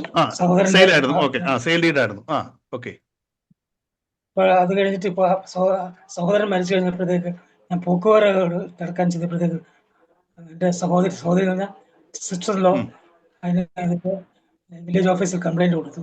ഇത് പുള്ളി പറ്റിച്ചെടുത്ത കാശൊന്നും കൊടുത്തില്ല, ഭർത്താവിന് കാശൊന്നും കൊടുത്തില്ല എന്നൊക്കെ പറഞ്ഞു. എനിക്ക് പൈസ കൊടുത്തുള്ളതിന് തെളിവൊന്നുമില്ല. കാരണം ഞാനിങ്ങനെ ഞാൻ വിദേശത്തായിരുന്നു, ഞാൻ അയച്ചു കൊടുക്കായിരുന്നു. മനസ്സിലായി. ചെക്കൊന്നുമില്ലായിരുന്നു. പക്ഷെ അത് ഇപ്പൊ കോടതി കേസുകളൊന്നും ഇപ്പൊ ഉണ്ടോ? ആക്ച്വലി ഞാൻ അന്നേരം ഇപ്പൊ കേസ് കൊടുത്തു. കാരണം ഈ ജ്യേഷ്ഠതി ഇങ്ങനെ എനിക്കെതിരെ. ഇത് എന്നാണ് ഈ സംഭവം നടന്നിരിക്കുന്നത്? എത്ര വർഷങ്ങൾക്ക് മുമ്പാണ് ഈ ഒരു ഡീഡ് നടന്നിരിക്കുന്നത്? 20 വർഷം മുമ്പാണ്. 10 വർഷം മുമ്പാണ്. 10 വർഷം മുമ്പ്. ഓക്കെ. 10 വർഷം ആയില്ല, 7 വർഷമായി. നിരാധാരം എഴുതി. പക്ഷെ പോയപ്പോഴത്തേക്ക് ഭാഗത്തുനിന്നും പ്രശ്നമുണ്ടായി. യാതൊരു പ്രശ്നം എനിക്ക് തന്നതാ ആക്ച്വലി. അല്ല, അത് ഞാൻ മനസ്സിലാക്കിയിടത്തോളം എന്താണ് അതിന്റെ, ഞാൻ ബ്ലൈൻഡ് ആയിട്ടാണ് പറയുന്നത്. ഈ 10 വർഷത്തിന് മുമ്പ് നടന്ന ഡീഡാണെങ്കിൽ അതിന് പ്രശ്നങ്ങളൊന്നുമില്ല. കാരണം ഇപ്പോഴാണ് എനിക്കൊന്നൊരു നമ്മുടെ ഈ ഡിജിറ്റൽ മണിയുടെയൊക്കെ ഒരു സമയത്തിന് ശേഷമാണ് പുതിയ ഇൻകം ടാക്സ് ലോ വരികയും ഇത് കണക്ട് ആവുകയും ചെയ്യുന്നത്. അതായത് നമുക്ക് 20,000-ന് മുകളിലുള്ള എല്ലാ ഡീലുകളും അക്കൗണ്ട് ത്രൂ മാത്രമേ ചെയ്യാൻ പാടുള്ളൂ എന്നുള്ള ഒരു, ഇപ്പോഴും അങ്ങനെ തന്നെയാണ്. സെയിൽ ഡീഡുകളുടെ ഒക്കെ നമുക്ക് തെറ്റുപറ്റി പോകുന്ന ഒരേ ഇഷ്യൂസ് അതൊക്കെയാണ്. അതായത് ഇപ്പോഴത്തെ നിയമം അനുസരിച്ചിട്ടാണെങ്കിൽ നമ്മൾ വസ്തു വാങ്ങുമ്പോൾ അത് 50 ലക്ഷത്തിന് മുകളിലാണെങ്കിൽ അതിന് 1%, നാട്ടിലുള്ള ആളാണെങ്കിൽ 1% വാങ്ങുന്നയാൾ അതിന്റെ TDS പിടിച്ച് മറ്റേ നമ്മളുടെ ഇയാളുടെ അദ്ദേഹത്തിന്റെ ആരുടെ വസ്തുവാണ് നമ്മൾ വാങ്ങുന്ന അയാളുടെ പേരിലേക്ക് അടയ്ക്കണം. അക്കൗണ്ട് ത്രൂ മാത്രമേ കാശ് വാങ്ങാൻ പാടുള്ള നിയമം വന്നിട്ട് കുറച്ചാളേ ആയിട്ടുള്ളൂ. അപ്പൊ 10 വർഷത്തിന് മുമ്പ് പണം കൊടുത്ത് വാങ്ങിയാലും അതിന് തെളിവില്ലെങ്കിലും അത് കോടതിക്ക് അത് നിരാകരിക്കാൻ പറ്റില്ല. കാരണം ഇത് രജിസ്റ്റർ ചെയ്യണമെങ്കിൽ പണം കൊടുക്കാതെ അത് രജിസ്റ്റർ ചെയ്യാൻ ഒപ്പിടുക എന്നതിന്റെ അർത്ഥം എന്ന് വെച്ച് കഴിഞ്ഞാൽ അത് നിങ്ങൾ പണം നൽകിയെന്ന് തന്നെയാണ്. അത് പറ്റിച്ചു എന്ന് പറഞ്ഞിട്ട് കാര്യമില്ല. അപ്പൊ അത് കോടതി വിധിയൊന്നും വന്നിട്ടില്ലല്ലോ. അപ്പൊ അത് എനിക്ക് തോന്നുന്നത് നിങ്ങൾക്ക് അനുകൂലമായിട്ട് തന്നെ വിധി വരും. കാരണം എന്ന് വെച്ചാൽ അതാണ് ഇതിന്റെ കാര്യം. മറിച്ച് ഇപ്പോഴാണെങ്കിൽ ഓക്കെ, ഞാനത് പറഞ്ഞു തരാം. കാരണം അതിന് നമുക്ക് തെളിവ് കാണിക്കേണ്ടി വരും. ഇപ്പോൾ ആണെങ്കിൽ നമ്മളിപ്പോൾ ഒരു 50 ലക്ഷത്തിന് താഴെയാണെങ്കിൽ നമ്മൾ 1% അവിടെ, 50 ലക്ഷത്തിന് മുകളിലാണെങ്കിൽ 1% നമ്മൾ TDS അടയ്ക്കണം എന്നുള്ളതാണ്. അത് അക്കൗണ്ട് ത്രൂവേ വാങ്ങാൻ 20,000-ന് മുകളിലുള്ള എല്ലാ ട്രാൻസാക്ഷൻസുകളും ഇപ്പോൾ വസ്തു വാങ്ങുമ്പോൾ നമ്മളത് അക്കൗണ്ട് ത്രൂ ചെയ്യാൻ പാടുള്ളൂ. അതിന്റെ TDS നമ്മൾ കട്ട് ചെയ്തിട്ട് അടയ്ക്കണം. ആ കാശ് നമുക്ക് റിട്ടേൺ ഫയൽ ചെയ്ത് എടുക്കാവുന്നതാണ്. പാൻ കാർഡ് വേണ്ടവർക്ക് ഉണ്ടാവണം എന്നുള്ള ഒരു പുതിയ നിയമം വന്നിട്ടുണ്ട്. മാത്രമല്ല അത് നമ്മുടെ നാട്ടിലാണെങ്കിലാണ് 1%, വിദേശത്തുള്ള ഒരാൾ അക്കൗണ്ടിലേക്കാണ് നമ്മൾ മാറുന്നതെങ്കിൽ അത് 30% നമ്മൾ പിടിക്കണം. പക്ഷെ നമുക്ക് തിരിച്ചു കിട്ടും. അപ്പൊ അത്തരത്തിലുള്ള ഒരു ഇഷ്യൂ. അപ്പൊ ഇത് ഈ പറഞ്ഞ കേസിൽ 10 വർഷത്തിന് മുന്നേ ട്രാൻസാക്ഷൻ നടന്നേക്കുന്നതെങ്കിൽ അത് പണം കൊടുക്കുന്നുണ്ട്. ആ സമയത്ത് മിസ്റ്റേക്ക് ഇല്ലായിരുന്നു. അപ്പൊ അത് കിട്ടും. നമുക്ക് തന്നെ ടൈറ്റിൽ രജിസ്റ്റർ ചെയ്ത് കിട്ടും. പിന്നെ കോടതിയാണ്, അറിയാമല്ലോ, ആർക്കെതിരെയും കേസ് കൊടുക്കാവുന്ന നാടാണ് നമ്മുടേത്. അങ്ങനെ പറ്റിച്ചു എന്ന് പറയാൻ അവരെ തെളിവൊന്നുമില്ലല്ലോ. നമ്മൾ പറ്റിച്ച ഭീഷണിപ്പെടുത്തിയെന്ന് പറഞ്ഞിട്ട് തെളിവൊന്നും അറിയില്ലല്ലോ. മാത്രമല്ല, ഇൻ കേസ് ഇപ്പൊ അവിടുന്ന് അയച്ചേക്കുന്ന എന്തെങ്കിലും ഈ പറഞ്ഞ UA എക്സ്ചേഞ്ച് വഴി എങ്ങനെ ആയിരിക്കും അടച്ചേക്കുന്ന, പാശ അയച്ചേക്കുന്ന എന്തെങ്കിലും രീതിയിലുള്ള ഇതുണ്ടാവുമോ കയ്യില്? അപ്പൊ അവിടുന്ന് എങ്ങനെയാണ് പണം ഇവിടത്തേക്ക് അയച്ചത്? എന്തെങ്കിലും സംതിങ് ഡ്രാഫ്റ്റ് എടുത്ത മനസ്സിലാവും. ഡ്രാഫ്റ്റ് ആണ്. ഡ്രാഫ്റ്റ് ആയാൽ തന്നെയും ആ ഡ്രാഫ്റ്റ് ഇവിടുന്ന് മാറുന്നതിന്റെ ബാങ്കിന്റെ തെളിവുണ്ടായാലും മതി. അത് വേണമെന്ന് നിർബന്ധമില്ല ഈ കേസിൽ. കാരണം 10 വർഷത്തിന് മുമ്പുള്ള കേസായതുകൊണ്ട് അത് നിൽക്കില്ല. അതിന്റെ ടൈറ്റിൽ നമുക്ക് തന്നെ കിട്ടും. എങ്കിലും ഈ പറഞ്ഞ ആ ഡ്രാഫ്റ്റ് എവിടെ നിന്നാണ് മാറിയെന്ന് അറിയാൻ എന്തെങ്കിലും രീതിയിലുള്ള ഏത് ബാങ്കിന്റെ എന്നൊക്കെ അന്വേഷിച്ചിട്ട് നോക്കിയാൽ നന്നായിരിക്കും. എൻ്റെ ഒരു കിട്ടിയെന്നായിരിക്കും. കാരണം എല്ലാ ബാങ്കുകൾക്കും ഒരു രേഖകളൊക്കെ ഉണ്ടാവും. 10 വർഷമായെങ്കിൽ 10 വർഷം വലിയ കാല മാറ്റമൊന്നുമില്ല, കണ്ടെത്താവുന്നേ ഉള്ളൂ. വേണമെങ്കിൽ 20 വർഷം മുമ്പോ 25 വർഷം മുമ്പോ. ഓക്കെ, എന്തായാലും അതിന്റെ ടൈറ്റിൽ ഫൈനലി നിങ്ങൾക്ക് തന്നെ കിട്ടും. അത് ഉറപ്പാണ്, സംശയമില്ല. സാർ വിഷമിക്കേണ്ട ആവശ്യമില്ല. പിന്നെ ഇത് അറിയാമല്ലോ, കോടതി നടപടികൾ നീണ്ടുപോയിക്കൊണ്ടേയിരിക്കും. നമുക്ക് അവിടുന്ന് കിട്ടിയില്ലെങ്കിൽ നമുക്ക് ഹൈക്കോടതി നോക്കാം, ധൈര്യമായിട്ടിരിക്കും. കാരണം ഇത് സെയിൽ ഡീഡാണ്. പ്രത്യേകത ഏതാണ്? സെയിൽ ഡീഡ് അങ്ങനെ വെറുതെ എഴുതി കൊടുക്കാൻ. സാറെ തിരുവല്ല ഡൈനാമിക് ആക്ഷനിലൊക്കെ വരുമായിരുന്നല്ലോ സാർ, ഞാൻ അവിടെ സാറിനെ കണ്ടിട്ടുണ്ട്. അതെയല്ലേ? ജോസഫ് അച്ഛൻ മരിച്ചപ്പം സാറോട് ഉണ്ടായിരുന്നില്ലേ? അതെ. എന്തായാലും വളരെ സന്തോഷം. എന്തായാലും എത്രയും പെട്ടെന്ന് തന്നെ അങ്ങയുടെ ആ ഒരു സ്ഥലം കിട്ടട്ടെ എന്ന് പ്രാർത്ഥിക്കുന്നു. അടുത്ത അലക്സാണ്ടർ തോമസ് സാർ ഇല്ലെന്ന് തോന്നുന്നു. വർഗീസ് എബ്രഹാം. സാറേ, വർഗീസ് എബ്രഹാം ആണ്. നമസ്കാരം. പറയൂ സാർ. നമസ്കാരം. എല്ലാ കാര്യങ്ങളും ഭംഗിയായിട്ട് ഓർഗനൈസ് ചെയ്ത നിങ്ങളുടെ ഓർഗനൈസേഷനോടും മോഡറേറ്റ് ചെയ്ത വിൽസൺ സാറിനോടും ഇന്നത്തെ പ്രോഗ്രാം അവതരിപ്പിച്ച അഡ്വക്കേറ്റ് ജോയി ജോൺ സാറിനോടുള്ള നന്ദി സ്നേഹം അറിയിക്കുന്നു. ഒരു കാര്യം ചോദിക്കാനുള്ളത്, sir advocate Joy John sir ഈ സർവീസസ് പ്രൊവൈഡ് ചെയ്യാറുണ്ടോ? ഞങ്ങൾ പത്തനംതിട്ടയാണ്. തീർച്ചയായിട്ടും എനിക്ക് ചോദിച്ചോളൂ, അവസാനം പറയാം. അപ്പം ഈ സാർ എവിടെയാണെന്ന് ലൊക്കേറ്റ് ചെയ്യുന്ന എനിക്കറിയില്ല. അപ്പൊ നമുക്ക് ഇങ്ങനത്തെ സർവീസ് പ്രൊവൈഡ് ചെയ്യാറുണ്ടോ എന്നുള്ള ആദ്യത്തെ ചോദ്യം. രണ്ടാമത്തെ ചോദ്യം, വിൽപത്രപ്രകാരം നിങ്ങൾക്ക് കിട്ടിയ രജിസ്റ്റർ ചെയ്തൊരു വിൽപത്രപ്രകാരം കിട്ടിയ വസ്തുക്കൾ നമുക്ക് വേറെ ആർക്കെങ്കിലും വിൽക്കണമെന്നുണ്ടെങ്കിൽ അതിന്റെ പ്രൊസീജിയർ എങ്ങനെയാണ്? കാര്യം നമ്മുടെ ആധാരമില്ലല്ലോ, വിൽപത്രം മാത്രമേ ഉള്ളല്ലോ. ആ വിൽപത്ര പ്രകാരമുള്ള വസ്തു നമുക്ക് വേറൊരാൾക്ക് വിൽക്കണമെങ്കിൽ അതിന്റെ പ്രൊസീജിയർ എന്താണ്? ഈ രണ്ട് ചോദ്യമാണ്. ആദ്യത്തത്, എനിക്ക് ഞങ്ങൾ കൊച്ചി കേന്ദ്രമാക്കി ഔട്ട് ഓഫ് കോർട്ട് എന്നൊരു ലീഗൽ കൺസൾട്ടേഷൻ ഹൗസാണ് ഉള്ളത്. ഞങ്ങളൊരു 20ഓളം അഡ്വക്കേറ്റ്സിന്റെ ഒരു കൺസോർഷ്യമാണ്. കാസർഗോഡ് മുതൽ തിരുവനന്തപുരം വരെയുള്ള ടീമാണത്. ഞാൻ കൂടാതെ തന്നെ അറിയാലോ, എനിക്ക് ഇത് കൂടാതെ കുറച്ച് അഭിനയത്തിന്റെ അസ്കിതയും ഈ പ്രോഗ്രാം അവതരണത്തിന്റെ അസ്കിതയും സ്റ്റേജ് ഷോ ഒക്കെ ചെയ്യുന്നുണ്ട്. ഞാൻ ഈ ഇരിക്കുന്ന ആളായിരിക്കില്ല സ്റ്റേജ് വരുമ്പോൾ ഞാൻ വേറെ ആളായിരിക്കും. അവിടെ പാട്ട് പാടി തമാശകളൊക്കെ പറയുന്ന ആളായിട്ട് മാറും, അല്ലെങ്കിൽ ഡ്രംസ് അടിക്കുന്ന ആളായിട്ട് മാറും.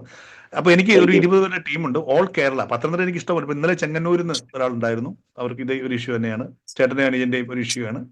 അപ്പൊ ഞാൻ പത്തനംതിട്ട വരാറുണ്ട്, തിരുവല്ല വരാറുണ്ട്, ചെങ്ങന്നൂർ വരാറുണ്ട്. എവിടെയായാലും നമുക്ക് എവിടെയായാലും നമ്മുടെ ടീം അവിടെ എത്തി നിങ്ങൾക്ക് വേണ്ട എല്ലാ കാര്യങ്ങളും ചെയ്ത്. ഞാൻ എപ്പോഴും പറയുന്നൊരു കാര്യമാണ്, നമ്മൾ ഈ ആധാരമൊക്കെ എഴുതാൻ ശ്രമിക്കുമ്പോൾ അതിനെക്കുറിച്ചിട്ട് അറിവുള്ളവരെ കൊണ്ട് മാത്രമേ ചെയ്യിക്കാൻ പാടുള്ളൂ. അത് എല്ലാ 65 തന്നെ ഞാൻ പറഞ്ഞു. പ്രത്യേകിച്ച് നമ്മുടെ ഈ സബ് രജിസ്ട്രാർ ഓഫീസിൽ അയാളുടെ ജോലി എന്ന് പറയുന്നത് നിങ്ങളുടെ പ്രോപ്പർട്ടിയുടെ ഫെയർ വാല്യൂ കറക്റ്റ് ആണോ എന്ന് നോക്കുക. നിങ്ങൾ കൃത്യമായ ഗവൺമെന്റിന് സ്റ്റാമ്പ് ഡ്യൂട്ടി കൊടുക്കുന്നുണ്ടോ, രജിസ്ട്രേഷൻ ഫീസ് അടയ്ക്കണ്ടോ എന്ന് അവരുടെ ജോലി അത് തന്നെയാണ്. ഏതെങ്കിലും രീതിയിലുള്ള മാൽ പ്രാക്ടീസ് നടന്നു കഴിഞ്ഞാലും അയാൾ നാളെ സാക്ഷിയാക്കലും പറയും, എന്നെ ഏൽപ്പിച്ചിരിക്കുന്ന ജോലി ഗവൺമെന്റിന് പണം ഉണ്ടാക്കി കൊടുക്കുക എന്നുള്ളതാണ്. അപ്പം സബ് രജിസ്ട്രാർ ഓഫീസിൽ ഒരു ഡീഡ് രജിസ്റ്റർ ചെയ്തെന്ന് പറഞ്ഞതുകൊണ്ടോ പോക്കുറവ് ചെയ്ത് പറഞ്ഞതുകൊണ്ടോ അത് പൂർണ്ണമായി ടൈറ്റിൽ നമുക്ക് കിട്ടില്ല. ഏതെങ്കിലും ഇഷ്യൂസ് അകത്ത് വന്നു കഴിഞ്ഞാൽ അത് ചലഞ്ച് ചെയ്യാൻ പറ്റും. അപ്പോ നമ്മൾ അത്ര ഒരു കാര്യത്തിന് പോകുമ്പോൾ ഈച്ച് ആൻഡ് എവരി കാര്യങ്ങൾ അതിനെ കുറിച്ച് ഫസ്റ്റ് ഒപ്പീനിയൻ, സെക്കൻഡ് ഒപ്പീനിയൻ, ബാങ്കിനെ പോലും വിശ്വസിക്കാൻ പറ്റാത്ത അവസ്ഥയുണ്ട്. ഇപ്പൊ നമ്മൾ ഒരു പ്രോപ്പർട്ടി വാങ്ങാൻ പോകുമ്പോൾ നമ്മൾ ആദ്യം ഒരു ബാങ്കിൽ ലോൺ വേണ്ടി ചിലപ്പോൾ നമ്മൾ ബാങ്കുകാരനെ എല്ലാം നോക്കിക്കോളും, അവരുടെ ലീഗൽ ടീമുണ്ട്, അവരെല്ലാം നോക്കിക്കോളും എന്ന് പറഞ്ഞിട്ട് ഈ ഇടയ്ക്ക് ഒരു ഇഷ്യൂ ഉണ്ടായി. ബാങ്കില് ഒരാള് പ്രോപ്പർട്ടി വാങ്ങാൻ ചെന്നു, അച്ഛനും അമ്മയ്ക്കും അവകാശം ഉണ്ടായിരുന്ന ഒരു സെറ്റിൽമെന്റ് ഡീഡ് കിടന്നൊരു പ്രോപ്പർട്ടി അത് ഇദ്ദേഹത്തിന് എഴുതി കൊടുത്തു മകൻ. പക്ഷെ പിന്നീട് അറിഞ്ഞത് ഇതിനകത്ത് അച്ഛനും അമ്മയ്ക്കും മരണം വരെ അവകാശം പറഞ്ഞിട്ടുണ്ട്, ഇത് പണയം വെക്കാനും വിൽക്കാനും ക്ലോസ് കിടപ്പുണ്ടായിരുന്നു. പക്ഷെ ആ പ്രോപ്പർട്ടി പോലും സബ് രജിസ്ട്രാർ ഓഫീസിൽ ഇവർക്ക് എഴുതി കിട്ടി, ആ ബാങ്കും അതിന് ലോൺ കൊടുക്കുകയും ചെയ്തു. ഈ പ്രോപ്പർട്ടി വിൽക്കാൻ ചെന്നപ്പോഴാണ് അറിയുന്നത് ഇതിനകത്ത് ഇങ്ങനൊരു ക്ലോസ് കിടക്കുണ്ടെന്ന് രണ്ടാമത്തെ ബാങ്കുകാരൻ കണ്ടുപിടിച്ചു. അപ്പൊ ചില നൂലാമാലകൾ നമ്മളത് ഏത് കാര്യം ചെയ്യുമ്പോഴും ഒരു ഫസ്റ്റ് ഒപ്പീനിയൻ, സെക്കൻഡ് ഒപ്പീനിയൻ, കഴിയുമ്പോൾ തേർഡ് ഒപ്പീനിയൻ എടുക്കണം. ആധാരം എഴുത്തുകാരെ സംബന്ധിച്ചിടത്തോളം അവർക്ക് ഇതിന്റെ വേറെ കാര്യം അറിയേണ്ട ആവശ്യം, നമ്മൾ എന്താണോ പറയുന്നത് എഴുതുക എന്നുള്ളതാണ് ഇവരുടെ പ്രത്യേകത. ഞങ്ങൾ അങ്ങനെയല്ല, ഞങ്ങൾ അതിന്റെ ഈച്ച് ആൻഡ് എവരി, ഞങ്ങൾ കുറച്ച് ശല്യക്കാരാണ്. ഞങ്ങൾ അതിനെക്കുറിച്ച് ചോദിച്ച് ശല്യപ്പെടുത്തിക്കൊണ്ടേയിരിക്കും. അത് നമുക്ക് നല്ലതിന് വേണ്ടി തന്നെയാണ്. അതിന്റെ എല്ലാ വശങ്ങളും മനസ്സിലാക്കി കൃത്യമായിട്ടായിരിക്കും ഞങ്ങളത് ചെയ്യുക, ഒരു ടീം ചെയ്യുക. രണ്ടാമത്തെ സാറിന്റെ ചോദ്യം ഞാൻ പെട്ടെന്ന് വിട്ടുപോയി. രണ്ടാമത്തെ ചോദ്യം എന്താണ് സാറേ?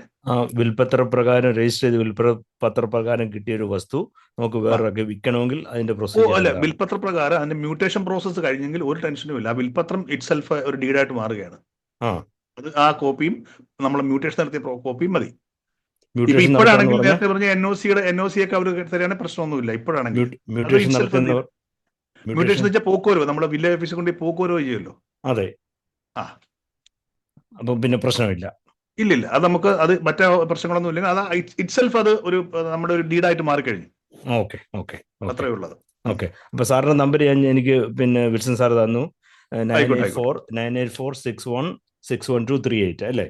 ശരിക്കും പറഞ്ഞാൽ ആ നമ്പറിന്റെ കുഴപ്പപ്പെടുന്നത് എന്റെ പേഴ്സണൽ നമ്പറാണ്. കാരണം ഞാൻ എന്നെ കുറിച്ച് പൊരുതെ ഒരുപാട് കോൾ വരുന്നതുകൊണ്ട് ഞാൻ വേറെ നമ്പർ തരാം, 9953242212. അതെന്റെ ഓഫീസ് നമ്പറാണ്. അവിടെ എന്റെ ടീമുകൾ അവരുടെ കൃത്യമായിട്ട് അറിയിച്ചുകൊണ്ടിരിക്കും കാര്യങ്ങൾ. 9995324212. അത് ഔട്ട് ഓഫ് കോർട്ടിന്റെ നമ്പറാണ്. അവിടെ നമ്മളുടെ സ്റ്റാഫ് ഉണ്ട്. ഓക്കെ. 999523242212. 9995324212. ഓക്കെ, താങ്ക് യു സാറേ. അപ്പൊ അവിടെ പ്രത്യേകം പറയണം, കാരണം അവര് ചിലപ്പോൾ വിളിക്കുമ്പോൾ കോൾ എടുക്കണമെന്നില്ല. കാരണം മെസ്സേജ് അപ്പോയിന്റ്മെന്റ് ബുക്ക് നമ്പറാണ്. അപ്പൊ ഇന്ന റെഫറൻസ് വഴി എന്ന് പറഞ്ഞവർക്ക് എന്നെ അറിയിക്കും. കാരണം ദിവസം ഒരു 10-60 കോൾ വന്നുകൊണ്ടിരിക്കും. റെഫറൻസ് കൊടുത്താൽ മതി ഇന്നടുത്താണെന്ന്. അപ്പൊ എന്നെ അറിയിക്കും. അപ്പൊ എനിക്ക് നേരിട്ട് വിളിക്കാൻ പറ്റും. മറ്റൊന്നും കൊണ്ടല്ല, ഈ ഒരുപാട് ഈ സോഷ്യൽ മീഡിയ വർക്ക് ചെയ്യുന്ന ആൾക്കാർ വിളിച്ചോണ്ടിരിക്കും. ചില ആൾക്കാർ വെറുതെ സംശയം ചോദിക്കാനൊക്കെ വിളിച്ചോളെ. അതുകൊണ്ടാണ്. Okay sir. Okay, thank you. Thank you very much.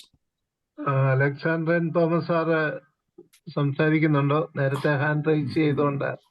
അതെ അതെ അതെ പറയൂ സാറേ. അതായത് ഈ ഇന്നത്തെ ഈ വെബിനാർ എന്ന് പറഞ്ഞാൽ എന്നെ സംബന്ധിച്ച് ഞാൻ ഒരു ബ്ലെസ്സിങ് ആൻഡ് ഡിസ്ഗ്രേസ് എന്ന സംഗതിയായി. കാരണം ഈ കഴിഞ്ഞ ഈ മാസം ജനുവരി അവസാനത്തെ 29-ാം തീയതി എന്റെ ഭാര്യാപിതാവ് മരിച്ചുപോയി. അദ്ദേഹം വിൽപത്രം എഴുതിയിട്ടാണ് മരിച്ചത്.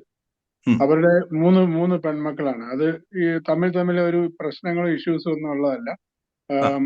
അപ്പൊ ഇതിന്റെ ഇപ്പൊ നമ്മുടെ കയ്യില് വിൽപത്രമുണ്ട്. അതേപോലെ തന്നെ ലീഗൽ ഹെയർ സർട്ടിഫിക്കറ്റിനുള്ള അപേക്ഷ ഇപ്പൊ സബ്മിറ്റ് ചെയ്തിട്ടേ ഉള്ളൂ. ലീഗൽ ഹെയർ സർട്ടിഫിക്കറ്റിനുള്ള എല്ലാ താലൂക്ക് ഓഫീസിലല്ലേ കൊടുത്തേക്കുന്നത്? അത് വില്ലേജ് ഓഫീസിലാണ് കൊടുത്തിരിക്കുന്നത്. വില്ലേജ് ഓഫീസിലായാലും താലൂക്ക് ഓഫീസിൽ പോയിട്ടേ വരുവുള്ളത്. മിനിമം 20 മുതൽ അവിടെ ഒന്ന് ശ്രദ്ധ കൊടുത്തേക്കണം. കാരണം ചിലപ്പോൾ താമസിക്കും അത്. അതെ, വില്ലേജ് ഓഫീസിൽ നിന്ന് അത് കിട്ടിയതിനു ശേഷം പിന്നെ അത് അപ്ലോഡ് ചെയ്യുക, അക്ഷയ വഴി അപ്ലോഡ് ചെയ്യണം എന്നാണ് അവർ പറഞ്ഞിരിക്കുന്നത്. അതെ. അപ്പൊ ഡെത്ത് സർട്ടിഫിക്കറ്റ് വേണം, ലീഗൽ ഹെയർ സർട്ടിഫിക്കറ്റ് വേണം, വിൽപത്രം. അതെ. അപ്പൊ എന്റെ ഒരു ചോദ്യം എന്താണെന്ന് ചോദിച്ചു കഴിഞ്ഞാല്, തുടക്കം എന്നുള്ളത് സാറ് പറഞ്ഞ് ഞാൻ ശ്രദ്ധിച്ചിരുന്നില്ല ഈ വെബിനാർ തുടങ്ങിയ സമയത്ത്. അപ്പൊ ഇതിന്റെ ഒരു ക്രോണോളജി, അതായത് ഇപ്പൊ ഈ വിൽപത്രം കയ്യിലുണ്ട്, ഈ ലീഗൽ ഹെയർ സർട്ടിഫിക്കറ്റ് ലഭിച്ചതിന് ശേഷം എന്താണ് ചെയ്യേണ്ടത്? നമ്മള് ഈ പറഞ്ഞ death certificate, legal heir certificate ഇത്രയുമായിട്ട് ലീഗൽ ഹെയർ സർട്ടിഫിക്കറ്റ് കിട്ടിയില്ലെങ്കിൽ കൂടി നമുക്ക് ചെയ്യാനുള്ള വഴിയുണ്ട്. അത് നമ്മൾ നേരെ വില്ലേജ് ഓഫീസിൽ ചെല്ലുന്നു. അവിടെ നമുക്കൊരു അഫിഡവിറ്റ് കൊടുത്തുകൊണ്ട് ചെയ്യാം. അതായത് ഇന്ന ലീഗൽ ഹെയർസ് ഉണ്ടെന്ന് പറഞ്ഞുകൊണ്ട്, ഞാൻ കൂടാതെ ഇന്ന അവകാശികളുണ്ടെന്ന് പറഞ്ഞ് ഒരു അഫിഡവിറ്റ് കൊടുത്താലും മതി. നമ്മൾ തെറ്റായിട്ട് അഫിഡവിറ്റ് കൊടുത്തു കഴിഞ്ഞാൽ നാളെ അത് കേസാവും. അത്രേ ഉള്ളൂ. ഇപ്പൊ എനിക്ക് ഇത്രയും അവകാശികളുണ്ട്, ലീഗൽ ഹെയർ സർട്ടിഫിക്കറ്റ് ഉടനെ കിട്ടും. അത് തന്നെ ഏറ്റവും ബെസ്റ്റ്. അത് കൊടുത്തു കഴിഞ്ഞാൽ അവരവിടുന്ന് വില്ലേജ് ഓഫീസർ, നിങ്ങളുടെ വില്ലേജ് ഓഫീസിൽ, പഞ്ചായത്ത് ഓഫീസിൽ, അല്ലെങ്കിൽ കോർപ്പറേഷൻ അല്ലെങ്കിൽ മുനിസിപ്പാലിറ്റി, താലൂക്ക് ഓഫീസ് തലങ്ങളിൽ നോട്ടീസിലും, കൂടാതെ മറ്റ് അവകാശികൾ ആരൊക്കെയാണോ അവരുടെ അഡ്രസ്സിലേക്ക് ഈ ഒരു നോട്ടീസ് അയക്കും. ഇന്ന വിൽപ്പത്ര പ്രകാരം ഇന്നൊരു ബില്ലിവിടെ രജിസ്റ്റർ ചെയ്യാൻ വന്നിട്ടുണ്ട്, നിങ്ങളൊക്കെ ലീഗൽ ഹെയർസ് ആണ്, നിങ്ങൾക്ക് ഇതുമായി ബന്ധപ്പെട്ട് എന്തെങ്കിലും തടസ്സവാദം ഉന്നയിക്കാറുണ്ടെങ്കിൽ 30 ദിവസത്തിനുള്ളിൽ ഇവിടെ വന്ന് തടസ്സവാദം പറയുക, അല്ലെങ്കിൽ NOC തരിക വേണമെന്ന് പറയും. അപ്പൊ ഈ നോട്ടീസ് കിട്ടിയ 30 ദിവസത്തിനുള്ളിൽ മറ്റ് അവകാശികൾ അവിടെ എത്തിയിട്ട് അവർ NOC കൊടുക്കാം, എനിക്ക് കുഴപ്പമൊന്നുമില്ല എന്ന് പറഞ്ഞാൽ പ്രശ്നം സോൾവ് ആയി. ഇനി ആർക്കെങ്കിലും ഒരാൾക്ക് എതിർപ്പുണ്ടെങ്കിൽ അയാളാണ് കോടതിയിൽ പോകേണ്ടത്, നമ്മളല്ല. അങ്ങനെ കോടതിയിൽ പോയത് കൊണ്ട് അവർക്കത് കിട്ടണമെന്നുമില്ല. അതിന് അവരുടെ ഒബ്ജക്ഷൻ വളരെ ലീഗലി ആയിരിക്കണം, വെറുതെ പറഞ്ഞിട്ട് കാര്യമില്ല. ഈ കേസിൽ എതിർപ്പുകളൊന്നും ഉണ്ടാകില്ല. അപ്പൊ പിന്നെ സിമ്പിൾ ആണ്. അത് അവർ വന്ന് ഒപ്പിട്ട് കൊടുത്താൽ കാര്യം മ്യൂട്ടേഷൻ കഴിഞ്ഞ് കിട്ടി സെറ്റായി. അപ്പൊ നമുക്കിത് ഈ വിൽപത്ര പ്രകാരമുള്ള ഈ ആധാരം ഇത് എങ്ങനെയാണ്? വിൽപത്ര പ്രകാരം അതിപ്പോ ഒരാൾക്ക് മാത്രമാണെങ്കിൽ ഈ വിൽപത്രം മതിയാവും. വിൽപത്രം ഒരുപാട് ആൾക്കാരുണ്ടെങ്കിൽ അതൊരു പാർട്ടീഷൻ ഡീഡ് ചെയ്യേണ്ടി വരും. ഒരു ഫാമിലി സെറ്റിൽമെന്റ് പാർട്ടീഷൻ ഡീഡ് ചെയ്യേണ്ടി വരും. അപ്പൊ മൂന്ന് പേർക്കും 3 സ്ഥലങ്ങളായിരിക്കില്ലേ, അത് ഡിവൈഡ് ചെയ്തുകൊണ്ട് ഒരു പാർട്ടീഷൻ ഡീഡ് ചെയ്ത് രജിസ്റ്റർ ചെയ്ത് കഴിഞ്ഞാൽ നിങ്ങൾക്ക് 3 പേർക്കും അത് അവകാശമായി. ആ പാർട്ടീഷൻ ഡീഡിന്റെ ഒരു മെയിൻ കോപ്പി ആരെങ്കിലും ഒരാൾ സൂക്ഷിക്കും, ബാക്കിയുള്ളവർക്ക് എന്റെ സർട്ടിഫൈഡ് കോപ്പി കിട്ടും. അപ്പൊ നിങ്ങൾക്ക് നാളെ വിൽക്കണമെങ്കിൽ ഈ സർട്ടിഫൈഡ് കോപ്പിയും ആരുടെ കയ്യിലാണോ ഒറിജിനൽ സൂക്ഷിച്ചിരിക്കുന്നത് അവരെ അത് കാണിച്ചാൽ മതിയാവും. ജോയിന്റ് കസ്റ്റഡിയൻ ആകാൻ പറ്റുമോ 3 പേർക്കും കൂടി? ഒരെണ്ണമല്ലേ ഉള്ളൂ. അല്ല, അത് വേണമെങ്കിൽ അങ്ങനെ ചെയ്യാം, നമുക്ക് ലോക്കറി വെക്കാം, അങ്ങനെ വേണമെങ്കിൽ അങ്ങനെ ചെയ്യാം. അല്ല, ജോയിന്റ് കസ്റ്റഡിയനായിട്ട് രജിസ്റ്റർ ചെയ്യാൻ പറ്റുമെന്നാണ് ചോദിക്കുന്നത്. 3 പേരുടെ പേരില്. അല്ല, നമുക്ക് ഇതിന്റെ ഒറിജിനൽ പാർട്ടീഷൻ ഡീഡ് ഒരു ഒറിജിനൽ കോപ്പി ഉണ്ടാവുള്ളൂ, ഒറിജിനൽ ഒരെണ്ണേ ഉണ്ടാവുള്ളൂ. ബാക്കിയുള്ള സർട്ടിഫൈഡ് കോപ്പിയാണ് കിട്ടുക. അങ്ങനെ. അതെ. നമുക്ക് ആ ഒറിജിനൽ നമുക്ക് വേണമെങ്കിൽ ഇപ്പൊ മൂത്ത ജ്യേഷ്ഠന് സൂക്ഷിക്കാം, അല്ലെങ്കിൽ അത് ബാങ്ക് ലോക്കറിൽ വെക്കാം. അവിടെ നിങ്ങൾ 3 പേർക്കും അതിന്റെ അക്സസ് കൊടുത്താൽ മതിയല്ലോ, അങ്ങനെ ചെയ്യാം. ഈ പ്രോപ്പർട്ടി നമുക്ക് പിന്നെ സെയിൽ ആക്കണമെങ്കിൽ നമ്മൾ എന്താണ് പ്രോസസ് ചെയ്യേണ്ടത്? ഈ സർട്ടിഫൈഡ് കോപ്പി ആണ് അത് കൊടുക്കാം. അതല്ലെങ്കിൽ ആ ഒറിജിനൽ കോപ്പിയുടെ കൊടുത്താൽ മതി. ആ പാർട്ടിഷൻ ഡീഡിന്റെ ഒറിജിനൽ കാണിച്ചാൽ മതി. അതിനകത്തായിരിക്കും ഇതിന്റെ ഷെഡ്യൂൾ ചെയ്തേക്കുന്നത്, A, B എന്ന് പറഞ്ഞ് ഷെഡ്യൂൾ ചെയ്തേക്കുന്നത്. അത് 3 എണ്ണത്തിലും ഇത് ഒരെണ്ണത്തിന്റെ അത് കാണിച്ചാൽ മതിയാവും. അത് ഒറിജിനൽ അവിടെ സബ് രജിസ്ട്രാർ ഓഫീസിൽ കാണിക്കുക, മറ്റേ സർട്ടിഫൈഡ് കോപ്പിയുടെ കാണിച്ചു കഴിഞ്ഞാൽ നടന്നു കിട്ടും. അപ്പൊ അത് കഴിയുമെങ്കിൽ അതൊരു ലോക്കർ സൂക്ഷിക്കുന്നതായിരിക്കും നല്ലത്, നിങ്ങൾക്ക് 3 പേർക്ക് അക്സസ് ഉള്ള രീതി. നാളത്തെ കാര്യം നമുക്ക് പറയാൻ പറ്റില്ലല്ലോ. ആ ഒരു കണ്ടീഷൻ ഉണ്ടാക്കുക, ഇതിന്റെ ബാങ്കിൽ 3 പേർക്ക് കൂടെ അക്സസ്, 3 പേർക്ക് ഒന്നിച്ചേ എടുക്കാൻ പറ്റത്തുള്ളൂ എന്ന രീതിയിൽ ഒരു അക്സസ് ഉണ്ടാക്കി വെച്ചാൽ മതി. ശരി sir, thank you so much. Okay, welcome, thank you. സാറേ, അടുത്ത ചോദ്യം ഞാൻ തന്നെയാ ചോദിക്കുന്നത്. ചോദിക്കും സാറേ. എന്റെ ചില കാര്യങ്ങൾ കുറെ കൂടെ വ്യക്തമാകാൻ വേണ്ടി ഞാൻ സംശയങ്ങൾ ചോദിക്കുവാണ്. ഇടയ്ക്ക് ഈ വിൽപത്രം ഓരോ സ്റ്റേറ്റിനും മാറി മാറി വരുമെന്ന്, അത് ഇടയ്ക്ക് നിയമസഭയിലും മന്ത്രിസഭ മാറുന്ന കാര്യങ്ങളൊക്കെ പറഞ്ഞപ്പോൾ അതിന്റെ ഒരു കേരള നിയമസഭയിൽ ഒരു കരട് പ്രമേയം വന്നു എന്നൊക്കെയുള്ളൊരു ആ അതെ സംഭാഷണ ഈ സംശയം വന്ന് അത് ഇന്ത്യയിൽ മൊത്തം കോമൺ ആയിട്ടാണോ വിൽപ്പത്രത്തിന്റെ അല്ല അല്ല അല്ല അല്ല അത് നമ്മുടെ ഒരു ഇന്ത്യൻ ലോയുടെ വലിയ കുഴപ്പം അതാണ്. ഞാൻ നേരത്തെ പറഞ്ഞല്ലോ, അതായത് ഇപ്പൊ എൻ്റെ ഒരു ക്ലയന്റ്, ഞാൻ പനമ്പള്ളി നഗറിൽ ഒരു പ്രോപ്പർട്ടി സെറ്റിൽമെന്റ് ഡീഡ് ചെയ്ത് കൊടുത്തു. അതായത് അവർക്ക് കണ്ടീഷൻ വെച്ചുകൊണ്ടാണ് കൊടുത്തത്. പക്ഷേ ബാംഗ്ലൂരുള്ള ഒരു ഫ്ലാറ്റ് ചെയ്യുന്നപ്പോൾ അവിടെ സെറ്റിൽമെന്റ് ഡീഡ് ഇല്ല, അവിടെ ഗിഫ്റ്റ് ഡീഡ് മാത്രമേ ഉള്ളൂ. അതായത് സെറ്റിൽമെന്റ് ഡീഡ് അത് ശരിക്കും പറഞ്ഞാൽ ട്രാൻസ്ഫർ പ്രോപ്പർട്ടി ആക്ടിനകത്തുള്ള സംഭവമാണ്. പക്ഷേ അവിടുത്തെ ഫെഡറൽ ലോ അനുസരിച്ചിട്ട് അവിടെ ഗിഫ്റ്റ് ഡീഡിനെ അവർ പ്രോത്സാഹിപ്പിക്കുന്നുള്ളൂ, സെറ്റിൽമെന്റ് ഡീഡ് ഇല്ല. നമ്മുടെ ഇവിടെ ഈ പറഞ്ഞ Kerala transfer rule, registry rule അനുസരിച്ചിട്ടാണ് ഈ ഒരു മ്യൂട്ടേഷൻ പ്രോസസ്സിന് ചെയ്യുന്നത്. അത് ചിലപ്പോൾ കർണാടകയിൽ വേറെ ആയിരിക്കാം, അതൊരു ഫെഡറൽ ലോയാണ്.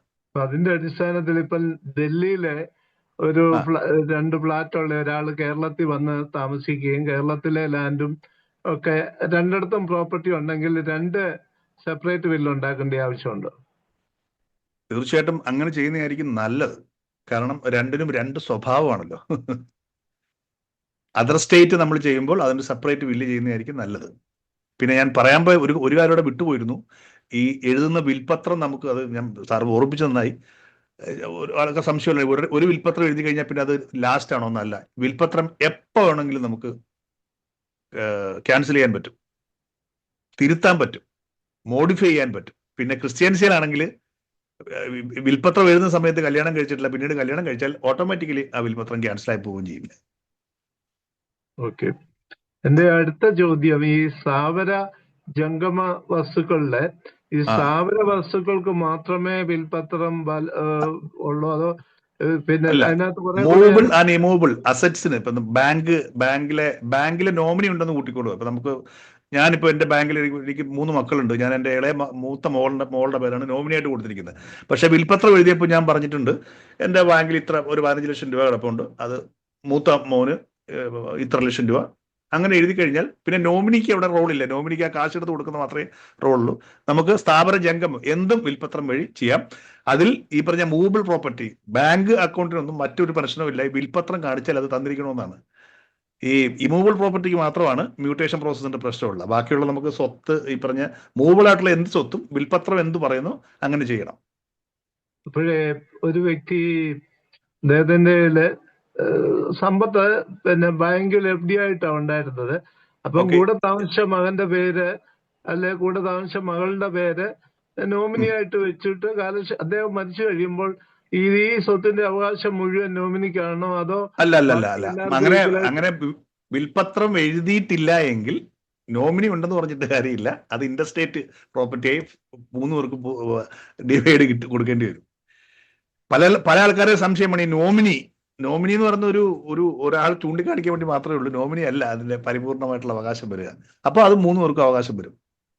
പിന്നെ ഈ മകൻ ചിലപ്പോൾ ബുദ്ധിപൂർവ്വം, നമ്മുടെ നാട്ടിൽ മൊത്തം ഉടായ്പാണല്ലോ, അപ്പൊ വേണമെങ്കിൽ ഇത് മനസ്സിലാക്കിയിട്ട് ചെക്ക് എഴുതി പോയി എടുത്തു കഴിഞ്ഞാൽ പോയി, പിന്നെ നമ്മൾ കേസോട് നടക്കേണ്ടി വരും. അങ്ങനെ ഒരുപാട് കേസുകളുണ്ട്, ഇത്തരം കേസുകൾ. കാരണം നേരത്തെ അപ്പച്ചൻ്റെ കയ്യിൽ നിന്ന് ഒരു ചെക്കൊക്കെ എഴുതി നേരത്തെ വാങ്ങി വെക്കും, അല്ലെ ATM കാർഡ് കയ്യിലുണ്ടാവും. ഇതൊക്കെ സംഭവിക്കുന്നതിന് കൂട്ടത്തിന് ആൾ പോയി കാശ്, അങ്ങനെ ഒരുപാട് സംഭവങ്ങളൊക്കെ ഉണ്ട്. ചിലപ്പോൾ മറ്റു മക്കൾക്ക് കുറിച്ച് അവെയർ ആയിരിക്കത്തില്ല, എത്ര ബാങ്കിൽ അക്കൗണ്ട് ഉണ്ടെന്ന് അവെയർ ആയിരിക്കില്ല. അങ്ങനെ അറിഞ്ഞു കഴിഞ്ഞാൽ അയാൾക്കെതിരെ ചീറ്റിങ്ങിന് കേസ് കൊടുക്കാനും പറ്റും. അടുത്തൊരു സംശയം ഈ മുന്നാധാരത്തെ പറ്റിയാണ്.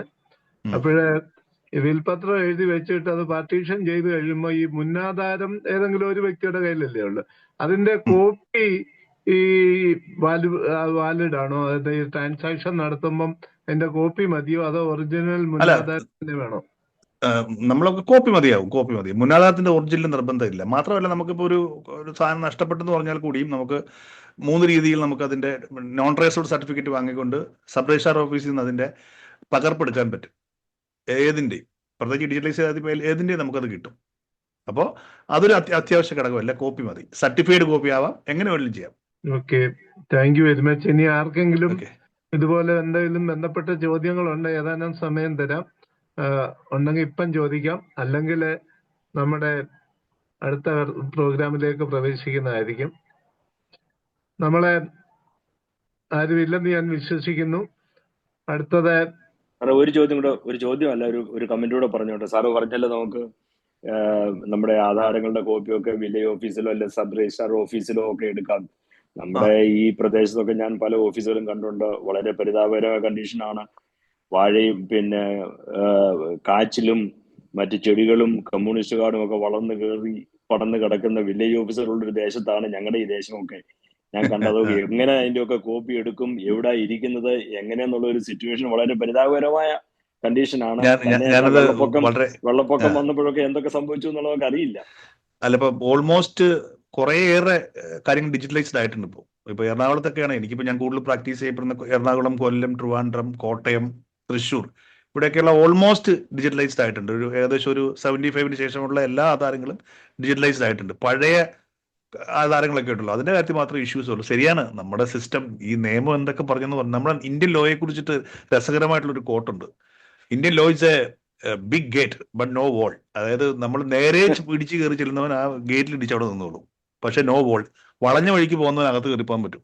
അത് നമ്മുടെ സിസ്റ്റത്തിൽ എല്ലായിടത്തും ഉണ്ട്. ഈ പറഞ്ഞതുപോലെ ഞാനിവിടുത്തെ നിയമം പറയുന്നുണ്ട്, ഒരു കാര്യത്തിൽ ഇറങ്ങി തിരിക്കുമ്പോൾ അറിയാം എന്റെ ബുദ്ധിമുട്ട്. എനിക്കറിയാം, ഒരു അഡ്വക്കേറ്റ് എന്ന നിലയ്ക്ക്, ഒരു ആർട്ടിസ്റ്റ് എന്ന നിലയ്ക്ക് എനിക്ക് അത്യാവശ്യം ആൾക്കാർ അറിയുന്നതായിരുന്നു. ഒരു ചിലടത്ത് ചെല്ലുമ്പോൾ നമുക്കറിയാം എന്റെ ബുദ്ധിമുട്ട്. എന്നെ കാണുമ്പോൾ വിട്ടുപോകുന്ന ആൾക്കാരുണ്ട്, അവനെ അടുപ്പിക്കേണ്ട എന്ന് പറഞ്ഞുകൊണ്ട് പോകുന്ന ആൾക്കാരൊക്കെ ഉണ്ട്. അപ്പോൾ ഒരു സാധാരണ ആൾ ചെല്ലുമ്പോൾ മറ്റേ ഇത് തന്നെയാണ് പ്രധാനം. ഈ പല കാര്യങ്ങളും മോഹൻദാസ് കരംചന്ദ് ഗാന്ധിയെ കണ്ടു കഴിഞ്ഞാൽ അപ്പൊ തന്നെ സെറ്റാവുന്ന നാടാണ് നമ്മുടേത്. എന്തായാലും അതൊക്കെ മാറുമെന്ന് വിശ്വസിക്കാം.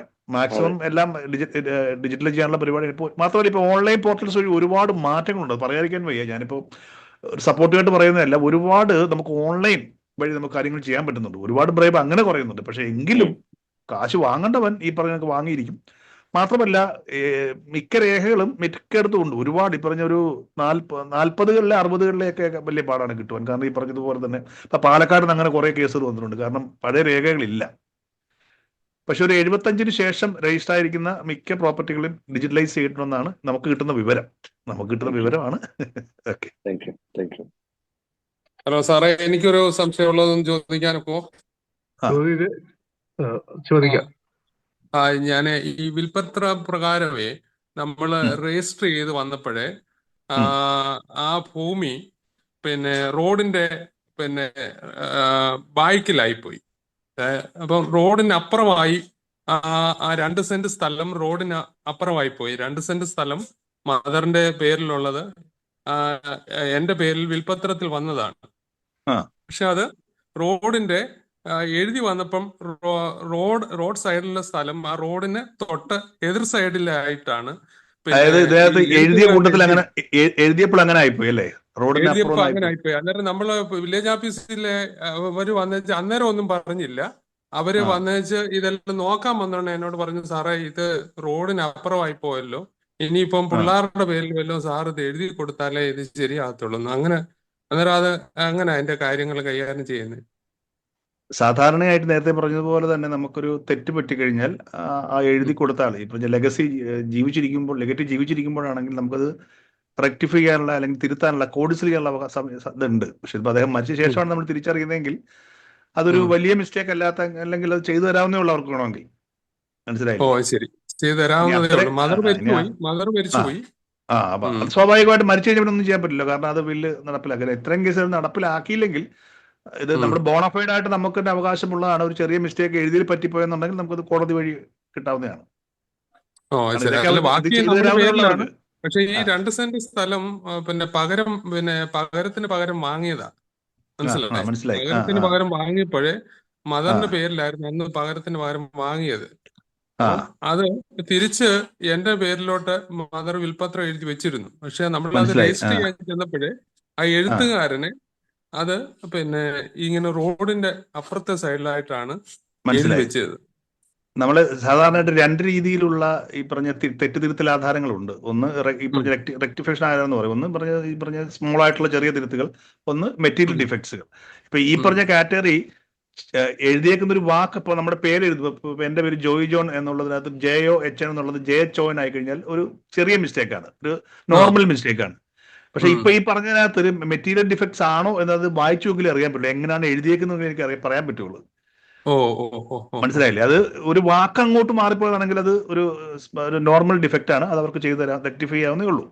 മെറ്റീരിയൽ ഡിഫക്ട്സ് ആണെങ്കിൽ നമ്മൾ ഈ പറഞ്ഞതുപോലെ തന്നെ അതും ഈ പറഞ്ഞതൊക്കെ നമുക്ക് ചെയ്യാം. എല്ലാത്തിനും റെമഡീസ് ഉണ്ട്.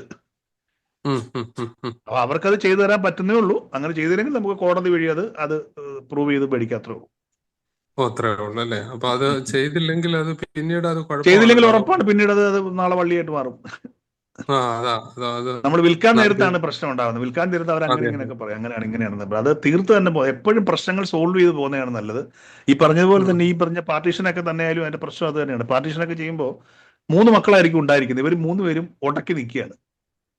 ഒരു 10 വർഷം കഴിഞ്ഞു, 20 വർഷം കഴിഞ്ഞു, ഒന്നും സംഭവിച്ചില്ല. ഇതിൽ ഒരാൾ മരിച്ചുപോയി. പിന്നെ അയാളുടെ മക്കളാണ് അതിന്റെ ലീഗൽ കേസ്. അങ്ങനെ എറണാകുളത്തും തിരുവല്ലയിലും കോട്ടയത്തും ഒക്കെ എന്തും വേണ്ടി പ്രോപ്പർട്ടി കിടക്കുന്ന അറിയോ? അത് കാരണം ഒന്നും ചെയ്യാൻ പറ്റുന്നില്ല. അവകാശികൾ തന്നെ അറിയാത്ത അവസ്ഥ കിടക്കുന്ന പ്രോപ്പർട്ടികളൊക്കെ ഉണ്ട്.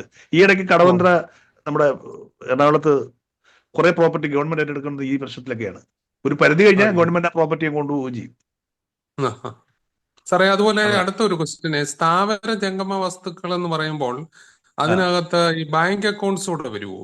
യെസ്. അതായത് മൂവബിൾ ആയിട്ടുള്ള ഇൻഷുറൻസ് വരാം, നമ്മളുടെ പിന്നെ എന്തെങ്കിലും ഡിവിഡൻഡോ അല്ലെങ്കിൽ ഷെയർ ഒക്കെ ഇല്ല, അതെല്ലാം ഈ നമ്മുടെ മൂവബിളിൽ വരുന്നതാണ്. ഓ, അല്ലാതെ ഈ കട്ടിലും മേശയും പിന്നെ പാത്രവും അതെല്ലാം കട്ടില് അതല്ല. അതായത് മൂവബിളും ഇമ്മൂവബിളും ആണ് സ്ഥാപനം ജംഗമം. ഇമ്മൂവബിൾ എന്ന് പറഞ്ഞാൽ നമ്മുടെ ലാൻഡാണ്.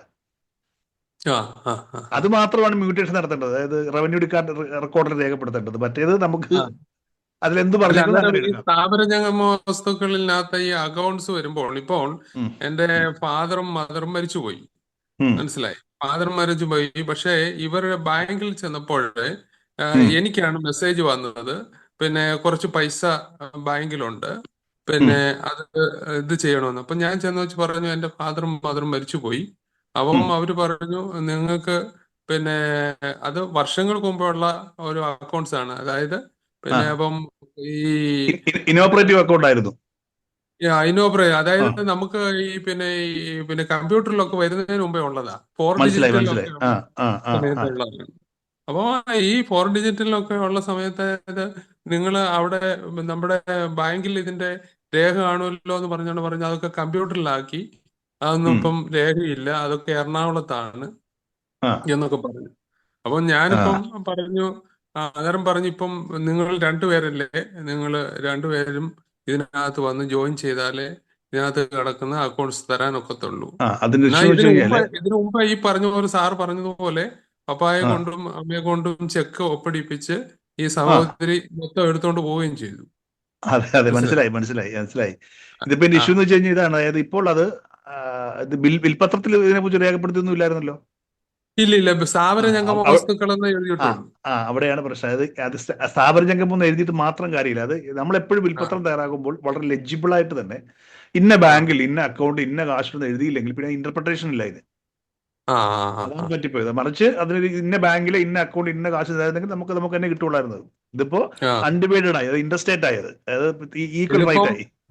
ഓക്കെ, ഇതിപ്പോ അപ്പയുടെ പേര് മാത്രമേ ഉള്ളൂ, ഒരെണ്ണത്തിനകത്ത് അപ്പയുടെ അമ്മയുടെയും പേരുണ്ട്, മനസ്സിലായി? അപ്പം അത് അവര് പറയുന്ന എല്ലാ ഡീറ്റെയിൽസും നിങ്ങളുടെ അറിവിലുള്ള നിങ്ങളുടെ വീട്ടുപേരില്ലാത്ത ഒരാളിനെ കൊണ്ടുവന്ന് ഇത് ചെയ്താൽ മാത്രമേ കുറച്ച് ഫോർമാലിറ്റി ഉണ്ട്. ഇപ്പോൾ ഓൾറെഡി ഇപ്പൊ ഇന്നോപ്പറേറ്റ് അക്കൗണ്ട്സിന്റെ ഒരു നമ്മുടെ റിസർവ് ബാങ്കിന്റെ ഒരു പുതിയ പോളിസി കൂടെ ഉണ്ട്. ഒരുപാട് അക്കൗണ്ടുകൾ ഇങ്ങനെ ലക്ഷക്കണക്കിന് കോടിക്കണക്കിന് രൂപയാണ് കെട്ടിക്കിടക്കുന്നത്. അപ്പൊ ഇത്തരം ലീഗൽ ഹെയർസിന് അത് കണ്ടെത്തി തിരിച്ചു കൊടുക്കാനുള്ള ഓപ്ഷനൊക്കെ ഉണ്ട്. നമ്മൾ ലീഗൽ ഹെയർ ആണ് തെളിയിക്കുന്ന സർട്ടിഫിക്കറ്റ് ആയിട്ട് ചെന്ന് കഴിഞ്ഞാൽ കിട്ടും. അവിടെ തന്നെ ഈ പറഞ്ഞ അഫിഡവിറ്റ് കൊടുക്കേണ്ടി വരും. മറ്റാരും അവകാശികളില്ല എന്ന് കൊടുക്കേണ്ടി വരും. നമുക്കത് കിട്ടും, അതിന്റെ പ്രോസസ് ചെയ്താൽ അത് കിട്ടും. കിട്ടാതിരിക്കാൻ പറ്റില്ല. അങ്ങനെ കിട്ടിയില്ലെങ്കിൽ നമ്മൾ ഓംബുഡ്സ്മാന് കംപ്ലൈന്റ് കൊടുക്കണം. ഓക്കെ. അപ്പം പ്രോസസ് ചെയ്യുന്ന സമയത്ത് നമ്മളിപ്പം ഈ വില്ലേജ് ഓഫീസിൽ ചെന്നിട്ട് പിന്നെ അതിന്റെ രേഖകൾ കാണിക്കണ്ടേ? വില്ലേജ് ഓഫീസിൽ ചെന്നിട്ട് ഓൺലൈനിൽ കൂടെ അപേക്ഷ കൊടുക്കാൻ പറഞ്ഞ അവര് ഇതിന്റെ സർട്ടിഫിക്കറ്റ്, പേരൻസ് മരിച്ച് അതിന്റെ സർട്ടിഫിക്കറ്റ് ഒക്കെ ഉണ്ടെങ്കിൽ തന്നെയും ഡെത്ത് സർട്ടിഫിക്കറ്റ് വേണം, legal heir certificate, family member certificate വേണം. ഫാമിലി മെമ്പർ സർട്ടിഫിക്കറ്റ് എന്ന് വെച്ചാൽ നമ്മൾ വില്ലേജ് ഓഫീസിൽ കിട്ടുന്നതാണ്. ഫാമിലി മെമ്പർഷിപ്പ് സർട്ടിഫിക്കറ്റ് അത് വില്ലേജ് ഓഫീസ് വഴിയാണ്, അക്ഷയ വഴി ചെയ്യാവുന്നേ ഉള്ളൂ. ലീഗൽ ഹെയർ സർട്ടിഫിക്കറ്റ് ശരിക്കും തരുന്നത് തഹസീൽദാർ ഓഫീസിൽ നിന്നാണ്. പക്ഷെ നമുക്ക് വില്ലേജ് ഓഫീസ് വഴിയും ചെയ്യാം, അവിടെ നേരിട്ട് ഡയറക്റ്റും ചെയ്യാം. ഓ ശരി, ഓക്കെ. അതായത് നമ്മുടെ അവര് പറഞ്ഞു ഒരു നോട്ടറിയെ കണ്ടിട്ട് 500 രൂപ പത്രത്തിൽ ഇത് ചെയ്യണമെന്ന് പറഞ്ഞു. അത് നോട്ടറൈസ് ചെയ്യണം, രേഖകളൊക്കെ നോട്ടറൈസ് ചെയ്യണം. അത്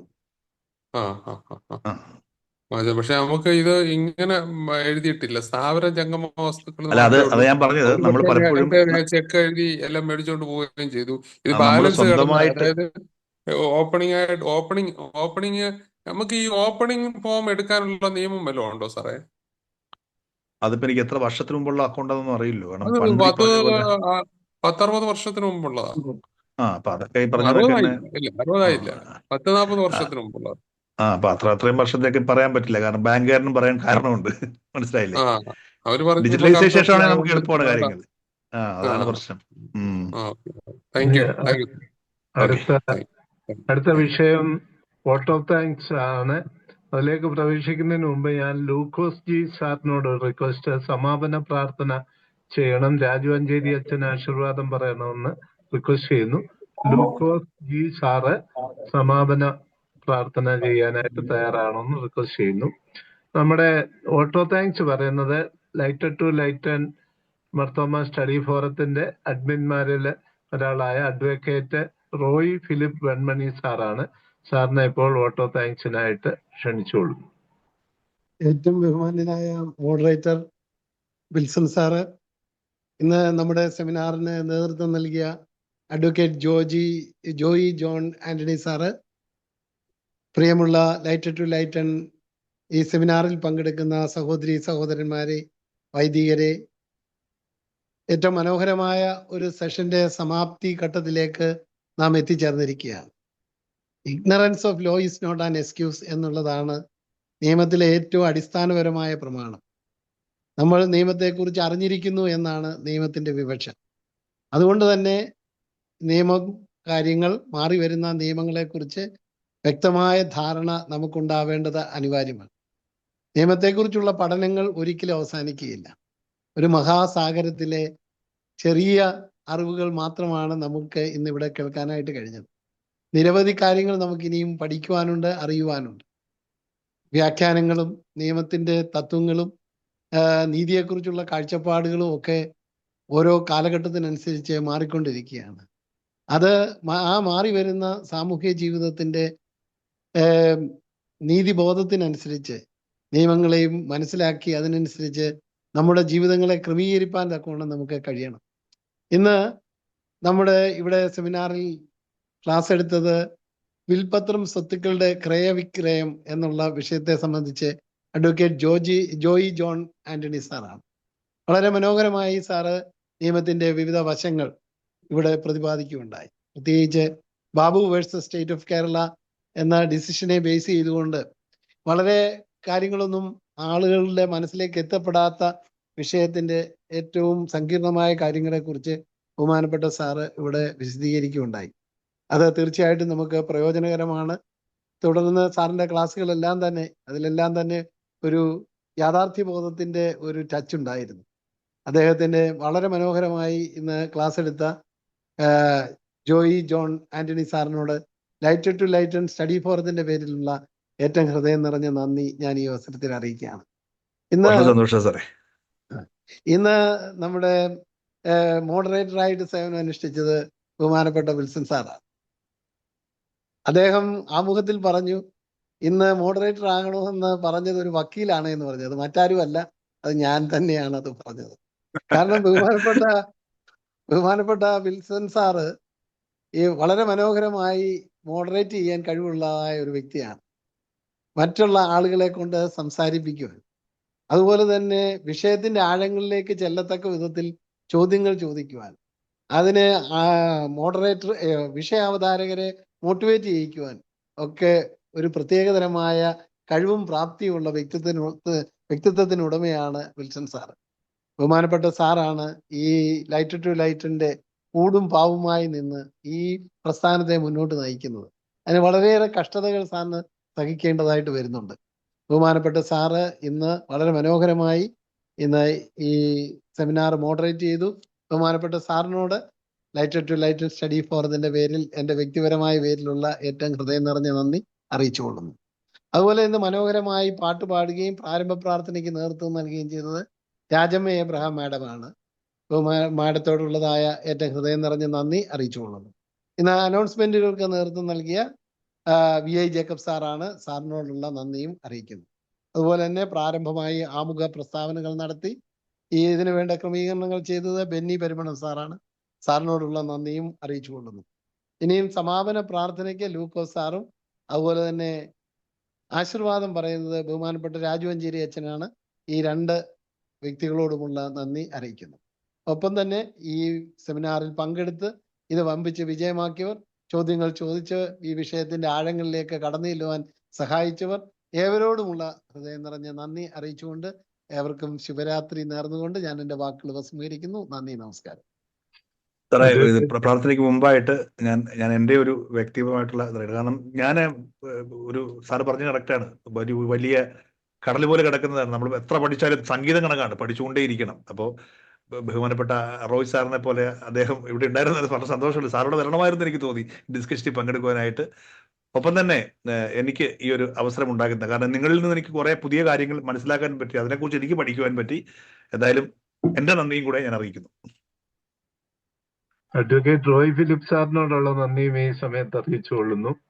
നല്ല രീതിയിൽ നന്ദി പറഞ്ഞു. ഞങ്ങളെയൊക്കെ മോട്ടിവേറ്റ് ചെയ്യുന്ന ആളാണ്. അതിന് പ്രത്യേക നന്ദി.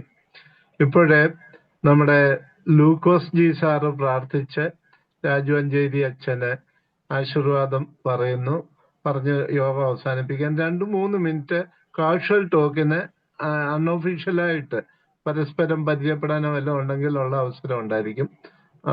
അതിന് ഇപ്പോൾ പ്രാർത്ഥിക്കാനായിട്ട് ലൂക്കോസ് സാറിനെ ക്ഷണിച്ചോളൂ. നമുക്ക് പ്രാർത്ഥിക്കാം. ഞങ്ങളെ ഇളകൂടാതെ സ്നേഹിക്കുന്ന ഞങ്ങളുടെ സ്വർഗീയ പരമപിതാ ദൈവമേ, നിന്റെ മക്കളായ അടിയങ്ങൾക്ക് വിവിധ സ്ഥലങ്ങളിൽ ഇരുന്നു കൊണ്ട് ഈ വെബിനാറിൽ കൂടി ഒത്തൊരുമിച്ച് വീണ്ടും ഒരിക്കൽ കൂടി വരുവാൻ തന്ന നല്ല അവസരത്തെ ഓർത്ത് നന്ദിയോട് സ്തോത്രം. പ്രത്യേകിച്ച് ലൈറ്റ് ടു ലൈറ്റഡിൻ്റെ ഒരു പുതിയ എപ്പിസോഡിൽ കൂടി ഞങ്ങളുടെ കുടുംബകാര്യങ്ങൾ ക്രമപ്പെടുത്തുന്നതിൻ്റെ ഭാഗമായിട്ടുള്ള ക്ലാസ്സുകളൊക്കെ കേൾക്കുവാൻ തന്ന അവസരത്തെ ഓർത്ത് നന്ദിയോട് സ്തോത്രം. ഞങ്ങൾക്ക് വേണ്ടി അതിൻ്റെ ക്ലാസ്സുകൾ നയിച്ച അഡ്വക്കേറ്റ് ജോയി ജോൺ ആന്റണി സാറിനെ തിരുസന്നി സമർപ്പിക്കുന്നു. സാർ കൂടി കിട്ടിയ നല്ല വിവരങ്ങളൊക്കെ അടിയങ്ങളുടെ ഓരോ ഭവനങ്ങൾക്കും നല്ല ഒരു ജീവിതം മുന്നോട്ട് നയിപ്പാൻ ഇടയാക്കണമെന്ന് പ്രാർത്ഥിക്കുന്നു. ഈ ഗ്രൂപ്പിന് അവിടുത്തെ സഹനങ്ങളിൽ സമർപ്പിക്കുന്നു. പ്രത്യേകിച്ച് ഈ ഗ്രൂപ്പിന് നയിക്കുന്ന വിൽസൺ സാറിനെ അവിടുത്തെ കരങ്ങളിലേക്ക് സമർപ്പിക്കുന്നു. ഈ ഗ്രൂപ്പിൽ പങ്കെടുക്കുന്ന എല്ലാവരെയും അവിടുത്തെ കരങ്ങളിലേക്ക് സമർപ്പിക്കുന്നു. ഞങ്ങളുടെ പ്രത്യേകിച്ച് കർത്താവ് ഇന്ന് നടക്കുന്നതായിട്ടുള്ള യുദ്ധസന്നാഹങ്ങളെ ഓർത്ത് പ്രാർത്ഥിക്കുന്നു. പലവിധമായ ഭാരങ്ങൾ പ്രയാസങ്ങൾ കൂടി കടന്നു പോകുന്ന പ്രിയപ്പെട്ടവർ, പ്രത്യേകിച്ച് ഫ്ലൈറ്റുകളൊക്കെ ക്യാൻസൽ ചെയ്ത പ്രകാരം പല എയർപോർട്ടിലൊക്കെ ആയിരിക്കുന്ന പ്രിയപ്പെട്ടവരെ ഓർക്കുന്നു. അവർക്ക് വേണ്ടി പ്രാർത്ഥിക്കുന്നു. മുമ്പോട്ടുള്ള ആവശ്യങ്ങൾ, അവരുടെ ഭാരങ്ങൾ, പ്രയാസങ്ങളൊക്കെ ലഘൂകരിച്ച് കർത്താവെ അവരെ മുന്നോട്ട് വഴിയാടത്തണമെന്ന് പ്രാർത്ഥിക്കുന്നു. ഞങ്ങൾ ഇന്ന് കേട്ടതായിട്ടുള്ള കാര്യങ്ങളൊക്കെ ഞങ്ങളുടെ ജീവിതത്തിൽ ഓരോ കുടുംബങ്ങൾക്ക് അത് ഏറ്റവും അനുഗ്രഹകരമായി തീരുവാൻ അവിടുന്ന് ഇടയാക്കണമേ എന്ന് പ്രാർത്ഥിക്കുന്നു. ഈ ക്ലാസ്സിൽ പങ്കെടുത്ത പ്രിയപ്പെട്ട എല്ലാവരെയും അവിടുത്തെ കരങ്ങളിലേക്ക് സമർപ്പിക്കുന്നു. അവിടുത്തെ കരങ്ങളാൽ ഞങ്ങളെ കാത്തുകൊള്ളണേ, ബലപ്പെടുത്തണേ, ശക്തീകരിക്കണമേ, അവിടുത്തെ നിറങ്ങളാൽ നിറയ്ക്കണമേ എന്ന് പ്രാർത്ഥിക്കുന്നു. സകലവിധ നന്മകളാൽ നിറയ്ക്കണേ. സകല യേശുവിന്റെ നാമത്തിൽ സമർപ്പിക്കുന്നു. കൃപയുണ്ടായി കേൾക്കുമാറാകണമേ. ആമേൻ. പിതാവായ ദൈവത്തിന്റെ സ്നേഹവും ഏകജാതനായ പുത്രന്റെ കൃപയും പരിശുദ്ധ റുഹായുടെ സംബന്ധവും സവാസവും നമ്മെല്ലാവരുടെ കൂടെയും നാം കേട്ട ചിന്തകളോടുകൂടിയും ഇന്നു മുതൽ എന്നേക്കും ഉണ്ടായിരിക്കുമാറാകട്ടെ. ആമേൻ. ആമേൻ.